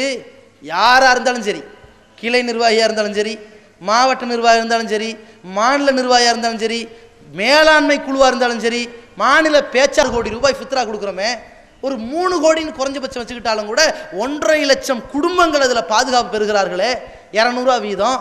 அந்த 1.5 லட்சம் குடும்பத்தில் ஒரு குடும்பத்தில் 4 பேர் ஏழை இருந்தாலும் கூட 6 லட்சம் ஏழைகள் இந்த தமிழகத்தில் இந்த ஃபித்ராவுடைய இந்த உணவுப் பொருட்களால் அல்லாஹ்வுடைய தூதரவர்கள் காட்டி தந்த இந்த வழிமுறையால் பாதுகாப்பு பெறுகிற ஒரு பணியை இந்த அமைப்பு செய்யுதே. இதில் கணக்கு கரெக்டாக காட்டுறமே, அது குறித்து ஏதாவது சந்தேகம் வந்தால் நீங்களும் தட்டி கேட்குறீங்களே. இப்படிப்பட்ட ஒரு பிரிவா வேற ஏதாவது ஒரு அமைப்பு இருக்கா? நீங்கள் பாருங்கள். சில அமைப்பு இருப்பார்கள், அவரை பற்றி தப்புமாங்க, மனுஷன்தாம்மா விட்டுட்டு போமா, எத்தனையோ மனுஷன் தப்பு பண்ணுறான் இருக்கு அப்படிம்பாங்க. அப்படிதானே? மனிதன் தவறு செய்யக்கூடியவன்மா, அதெல்லாம் கண்டுக்கூடாது அப்படிம்பாங்க. தவறு செய்யக்கூடியவன் தான். அதுக்கு என்ன செய்யறது? உன் தப்பை நியாயப்படுத்திட்டா அடுத்தவன் தப்பை நியாயப்படுத்தணும். இருக்கிறவன்லாம் அயோக்கிய பயிலாளர் இருப்பான், எப்போ திருந்துவான்? அப்போ எப்போ திருத்த முடியும்? அல்லாஹ் தன்னோட இந்த சிறந்த சமுதாயம் சொன்னதுக்கு அளவுகோல நன்மை ஏவுறீங்க, தீமையை தடுக்கிறீங்க. தடுக்கிற நிலையில் நீங்கள் இருக்கிறீங்கன்னா தடுத்தானே ஆகணும். ஏன் அதை மட்டும் தடுக்காமல் இருக்கிறீங்க? அவங்கள மட்டும் ஏன் கண்டுக்கல? ஊருக்கெல்லாம் ஏன் சொல்கிறீங்க? நீ மட்டும் ஏன் கண்டிக்கல? கேட்பானா இல்லையா அல்லாஹ்? அந்த காரியத்தை இந்த ஜமாத் செய்தா இல்லையா? சில பேர் இருக்கிறார்கள், இப்படித்தான் வழிகட்ட தலைவர்கள் உருவானதற்கு காரணமே நடவடிக்கை எடுக்காமல் இருக்கிறது. ஒரு சில பேர் என்ன செஞ்சாங்கன்னா, இன்னைக்கு இந்த அமைப்பில் இதனுடைய நேர்மை, ஞானம், கொள்கை உறுதிப்பாடு, இதைத்தான் மறுமை வெற்றிக்கு சரியான வழிவகுத்து கொண்டு செயல்பட்டு கொண்டிருக்கிற இந்த அமைப்பை தொடக்க காலத்தில் எதிர்த்தவர்கள் இன்னைக்கு அப்படி சாரையாக ஏற்று வருகிறார்கள். ஏற்று வரக்கூடியவர்களை வச்சுக்கிட்டு அந்த அமைப்பில் ஃபோன் பண்ணுறான், எங்கள் அமைப்பில் ஒரு மாநில செயலாளராக இருந்திருக்கிறாரு, அவர் இங்கே இருந்து பிரிஞ்சு உங்கள்கிட்ட வந்து சேர்த்துக்குவீங்களா? உடனே அவர் மேலே நிறைய புகார் இருக்குது தெரியுமா? குற்றச்சாட்டுக்கு தெரியுமா இருந்தால் எழுதி அனுப்பு, நடவடிக்கை எடுக்கிறோம். இல்லை எதுக்குன்னு கேட்டால், சரி ஓன்ட்ட இருந்துச்சேப்பா, ஓன்ட்ட அவன் நிர்வாகியாக இருந்தானே, நீ ஏன்ப்பா நடவடிக்கை எடுக்கல? அவர் எத்தனையோ தியாகம் பண்ணார், அதனால் கண்டுக்கல. சரி, இப்போ எங்கள்கிட்ட ஏன்ப்பா சுட்டி காட்டுற? நீங்கள் தான் பெரியாள் சின்னாள்னு பார்க்க மாட்டீங்களே, தூக்கி எறிஞ்சிருவீங்களே. எதிரி அமைப்பாக இருந்தாலும் கூட அந்த உறுப்பினருக்கு ஒன்று தெரிகிறது, எப்பேற்பட்டவனாக இருந்தாலும் தயவு தாட்சணையின்றி கடாசக்கூடிய ஒரு கொள்கை இந்த ஜமாத்தில் இருக்குன்னு நம்புறீங்களே. இதைத்தான் ரசூலுல்லாஹி ஸல்லல்லாஹு அலைஹி வஸல்லம் அன்றைக்கு செஞ்சார்கள். இந்த பொறுப்பாளர்கள் விஷயத்தில் நலம் நாடுவது என்று இதைத்தான் சொன்னார்கள். இதைத்தான் இந்த அமைப்பு செய்கிறது. 4 விஷயம். பொதுவான முஸ்லீம் ரசூலுல்லாஹ் ஒரு வார்த்தையை பயன்படுத்துறாங்க, அனைத்து தரப்பு முஸ்லீம்கள் விஷயத்திலும் நலம் நாடுவதும் இந்த மார்க்கம். நாங்கள் இந்த 5 சேர்ந்து இருக்கணுங்க. இதை நீங்கள் கவனத்தில் வச்சுங்க. இந்த 5 சேர்ந்து யார் செய்கிறான்னு பாருங்க. அனைத்து தரப்பு முஸ்லீம் விஷயம் நலம் நடன என்ன? இன்னைக்கு சாஃபி, அனஃபி, மாலிகி, ஹம்பலி, தரிகா, தப்லீகி எத்தனையோ ஜமாத் இருக்கிறாங்க. ஆனால் தன்னை முஸ்லீம் என்று சொல்கிறார்கள். இவர்கள் எல்லாம் அனைத்து தரப்பு முஸ்லீம்கள் தான். ரசூலுல்லாஹி ஸல்லல்லாஹு அலைஹி வஸல்லம் காலத்தில் அப்படி தான் இருந்தார்கள். சில பேர் நாங்கள் இஸ்லாத்துக்கு வந்துட்டோன்னு சொன்னாங்க. அல்லாஹ் என்ன சொல்கிறான்? ஈமான் கொண்டோன்னு சொல்லி வந்தார்கள். காலத்தில் ஆராபு ஆமன்னா, சில கிராமவாசிகள் அரபிகள் நாங்கள் ஈமான் கொண்டோம்னு வந்தார்கள். அல்லாஹ் சொல்கிறான், இல்லம் லம் துமினு, நீங்கள் ஈமான் கொள்ளலை, வலாக்கின் குழு அஸ்லம்னா, இஸ்லாத்துக்கு வந்துட்டோன்னு சொல்லுங்கள், முஸ்லீம்னு வேணால் சொல்லிக்க அப்படின்னு சொல்லி அல்லாஹ் என்ன பண்ணுறான்? பொதுப்படையாக முஸ்லீம்னு அறிவிச்சுக்க சொல்கிறான். அனைத்து தரப்பு முஸ்லீம்கள் இந்த சமுதாயத்தில் இருக்குது. அனைத்து தரப்பு முஸ்லீம்களுக்கும் உதவ வேண்டிய கடன் நமக்கு இருக்குது. அவங்க விஷயத்தில் நலம் நாடுறதுனா என்னன்னு கேட்டால், அவனுடைய மான மரியாதை, அவனுடைய உயிர், அவனுடைய பொருளாதாரம் இது பாதிக்கப்படாத அளவுக்கு நலம் நாடணும். இந்த நலம் நாடுவதை பொறுத்த வரைக்கும் இன்றைக்கி சமுதாயத்தில் 3 நிலைப்பாடு எடுத்துருக்கிறாங்க. ஒரு சாரார் என்ன நினைக்கிறாங்கன்னு சொன்னால், எடுத்தோம் கவிழ்த்தோம் நலம் நாடணும், எதிரி நம்மளை அடிச்சிட்டானா திருப்பி அடிக்கணும், இதை நலம் நாடுறதுன்னு நினைக்கிறாங்க. இப்படி நினைத்து கொண்டு இளைஞர்களை தவறாக பிரெயின் வாஷ் பண்ணுவதன் மூலமாக இன்றைக்கு இளைஞர் சமுதாயத்தினுடைய கல்வியெல்லாம் வீணாய் போய் கொண்டிருக்கிற சூழ்நிலை பார்க்குறோம். என்ன நிலைமை? பள்ளிக்கூடத்துக்கு போறியா, போடா, நலம் நாடணும், முஸ்லீம் சமுதாயத்தை நலம் நாடணும். அவன் பொட்டு வைக்கிறானா, நீ தொப்பி போட்டு போடா. அவன் மார்க்கத்தில் பொட்டு வைக்கிறது இருக்குது, செய்கிறான். ஓ மார்க்கத்தில் தொப்பி போடுறது இருக்குதா, ஏன் செய்கிற? இதான் போட்டியா? நீ செய்ய சொன்னையே, நீ படிச்சிருக்கிற, இவன் படித்தானா சொல்லி இவனுக்காகத்தான் இந்த சமுதாயம் பல ஆண்டுகள் இடஒதுக்கீடுக்காண்டி போராடுறோம். இவனை படிக்க விடாமல் தடை செய்கிற உன்னுடைய உணர்ச்சி வசமான பேச்சுகள் எதற்கு? இப்படி உணர்ச்சி வசப்படுத்துறே, போடா வாத்தியார், திருப்பி எதிர்த்து அடிடா வாத்தியார, இப்படி நினைக்கிறீங்களே. நீங்கள் எப்படிப்பட்ட சமுதாயத்தை உருவாக்கணும், எப்படிப்பட்ட இளைஞனை உருவாக்கணும்? முஸ்லீம் ஜமாத்தார்களுக்கும் ஒரு வேண்டுகோளை வைக்கிறதும் முஸ்லீம் பெற்றோர்களுக்கு வேண்டுகோளை வைக்கிறோம். உங்கள் பிள்ளைகள் பள்ளிக்கூடத்துக்கு போகிறானா, இன்றைக்கி முத்துப்பேட்டையோட நிலைமை என்ன? இந்த பிள்ளைகளுடைய நடவடிக்கைகளை பார்த்து ஆசிரியர்கள் விரண்டோடக்கூடியதாக இருக்கக்கூடாது. ஆசிரியர்கள் நியமனம் பண்ணுன்னு சொல்லி நான் ஒரு கோரிக்கை வச்சுருக்கிறோம். நியமனம் பண்ணதுக்கு பிறகு அவன் விரண்டு ஓடாத வகையில் நீங்கள் நடக்கணும். உங்களை பிள்ளைகளுடைய வாழ்க்கையை பண்படுத்தணும். இந்த பிள்ளைகளை கொண்டு போய் பக்கத்து ஊரில் போய் சேர்க்க போனால் முத்துப்பேட்டைக்காரங்க வேணான்னு சொல்லி ஏன் வெறுக்கிறான்? வெறுக்கிற வகையில் ஏன் இந்த பிள்ளை உற்பத்தி பண்ணி அனுப்புகிறார்களே? இந்த ஏபிசிடி அமைப்பு இது 7 Z வரைக்கும் எத்தனையோ பேர் இருக்கு அவங்க அமைப்புக்கு. இப்படி உற்பத்தி பண்ணி அமைக்கிறவங்க, டேய் விடாதுரா, அவன் பொட்டு வச்சுட்டு போனா நீ தொப்பியை போட்டு போடா, சண்டை போடுறா அப்படின்னு சொல்கிறீங்களே, இதுதான் இளைஞனுக்கு வழிகாட்டுற முறையா? ரசூலுல்லாஹ்வுடைய வீட்டில் ஒரு யூத சிறுவன் வேலை பார்த்தான். என்ன யூத சிறுவன் போடா வெளியே அப்படின்னு சொன்னாங்க. அதே சிறுவனுடைய இடத்துல அனஸ் வேலை பார்த்தாரு. அந்த அனஸையும் ரசூலுல்லாஹ் ஒரே மாதிரி தான் பார்த்தாங்க. இந்த யூத சிறுவனையும் ஒரே மாதிரி பார்த்தாங்க. 2 பேரையும் ஒரே மாதிரி வளர்த்தார்கள். இந்த யூத சிறுவன் பிறகு இஸ்லாத்துக்கு வந்தானா இல்லையா? இது மாதிரி நீங்கள் இளைஞர்களை பண்படுத்தினீங்கன்னா அந்த இளைஞன் வாழ்கிற வாழ்க்கையும் அவனுடைய படிப்பும் அவனுடைய பண்பும் அவனுடைய அன்பும் அவனுடைய ஒழுக்கமும் அவனுடைய பேணுதலும் இந்த கொள்கைக்காக வேண்டிய அவன் வீரியமாக கூப்பிடுவாங்க. ஒரு பீஸ் மீட்டிங் வைப்பாங்க, ஒரு சமாதான போக்கை கடைபிடிக்க சொல்வார்கள். நீங்கள் இப்படி அமைச்சுங்கன்னு நமக்கு ஒரு அறிவுரை சொல்லுவாங்க, அப்படி அமைச்சுங்கன்னு அவங்களுக்கு சொல்லுவாங்க. நம்ம சமாதான போக்கு ஒரு சில கண்ணியமான முறையில் நடைபெறுத்து செய்வோம். அவன் கொள்கை அவன் செஞ்சுட்டு போகிறான், நம்ம கொள்கை இப்படி நடந்து செய்கிறோமா இல்லையா? நீங்கள் இந்த விநாயகர் சதுர்த்திக்காக வேண்டி வண்டி கட்டி பள்ளிக்கூடத்தில் கலவரம் பண்ணுறான்னு சொல்லி புத்திமதி சொல்லி ஒரு கேவலப்படுத்தி அனுப்புறீங்களே, இந்த இளைஞனுடைய வாழ்க்கையை பற்றி நினைக்காம செய்கிறீங்களே, நீங்கள் ஒரு பெரிய தலைவனாக இருக்கணும்னு நினச்சி செய்கிறீங்களே, இதே நீங்கள் எந்த முகத்தை வைத்துக்கொண்டு வஞ்சகத்தனம் இல்லையா? எஸ்டிபிஐன்னு ஒரு பேனர் போட்டு வச்சிங்களே, நான் கேட்குறேன், உங்களை சாடலை, நான் கேட்குறேன், இது எப்படி அனுப்பிச்சிங்க? ஈது முபாரக்னு போட்டிங்க. ஈது பெருநாள் நல்வாழ்த்து முஸ்லீம்களுக்காம். Happy Gauri Ganesh festival. யாரு? இனிய விநாயகர் சதுர்த்தி நல்வாழ்த்துக்கள். எதில் கலவரம் மக்கள்கிட்ட வெடிக்குமோ, எதில் நம்மளை கண்ணியமானது அவன் உணர்த்துற அளவுக்கு நீங்கள் நடக்கணுமா இல்லையா? உங்களுக்கு ஒரு பிரச்சனைன்னு சொன்னால் ஜனநாயக வழியில் போராட்டத்துக்கு வரணுமா இல்லையா? நீங்கள் எடுத்தவங்க விழுத்தோன்னு உணர்ச்சி வசப்பட்டு இந்த இளைஞர்களை தள்ளுறீங்களே, இப்படித்தானே கோயம்புத்தூர் தள்ளப்பட்டு பல ஆண்டுகளுக்கு 20 ஆண்டுகளுக்கு பின்னாடி போயிடுச்சு. கோயம்புத்தூரை பாரு, கோயம்புத்தூரை பார்த்து நாசமாக போயிடுவான். கோயம்புத்தூரை பார்த்து பின்தங்கி இருக்கிறான் சமுதாயம். படிப்பெல்லாம் இழந்து தன்னுடைய வியாபாரத்தில் பலது இழந்து அந்த நஷ்டவாளிகிட்ட போய் சொல்லுங்க. இந்த நஷ்டவாளியை வச்சு கோயம்புத்தூரை பாடுறான்னு நீங்கள் புத்திமதி சொல்லுங்கள் இளைஞர்களுக்கு. கோயம்புத்தூரில் சிறைவாசம் அனுபவித்த சிறைவாசியை வச்சு, இந்த கோயம்புத்தூரில் வியாபாரத்தில் இழந்து போன சிறைவாசியை வச்சு, இந்த கோயம்புத்தூரில் ஏகப்பட்ட இழப்புகளுக்கு ஆளாக்கப்பட்டவன முஸ்லீம் பேர் தாங்க மக்கள் தெரியுறீங்க. இளைஞர்களை ஏன் வந்து இஸ்லாம் ஜிகாத் அப்படிங்கிறீங்க? அப்படியே மக்களை இழுத்துட்டு போகிறீங்க.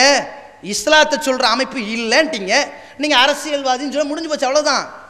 அது வந்து DYFIன்ட்டு அவங்க ஒரு அமைப்பு இருக்காங்க இல்லையா, CBIன்னு அவங்க ஒரு, CPMட்டு அவங்க ஒரு A to Z வரைக்கும் சில அமைப்பு வச்சுருக்காங்க கம்யூனிஸ்ட்காரர். நீங்கள் ஒரு A to Z வரைக்கும் நான் வச்சுட்டு போங்கன்னு போயிடுவோமே தவிர, நீங்கள் என்ன பார்க்குறீங்க? ஏதோ ஓட்டு போட்டவுடனே எல்லாம் எங்கள் பின்னாடி நினைக்கிறீங்க. ஓட்டு போட்டால் பின்னாடியா?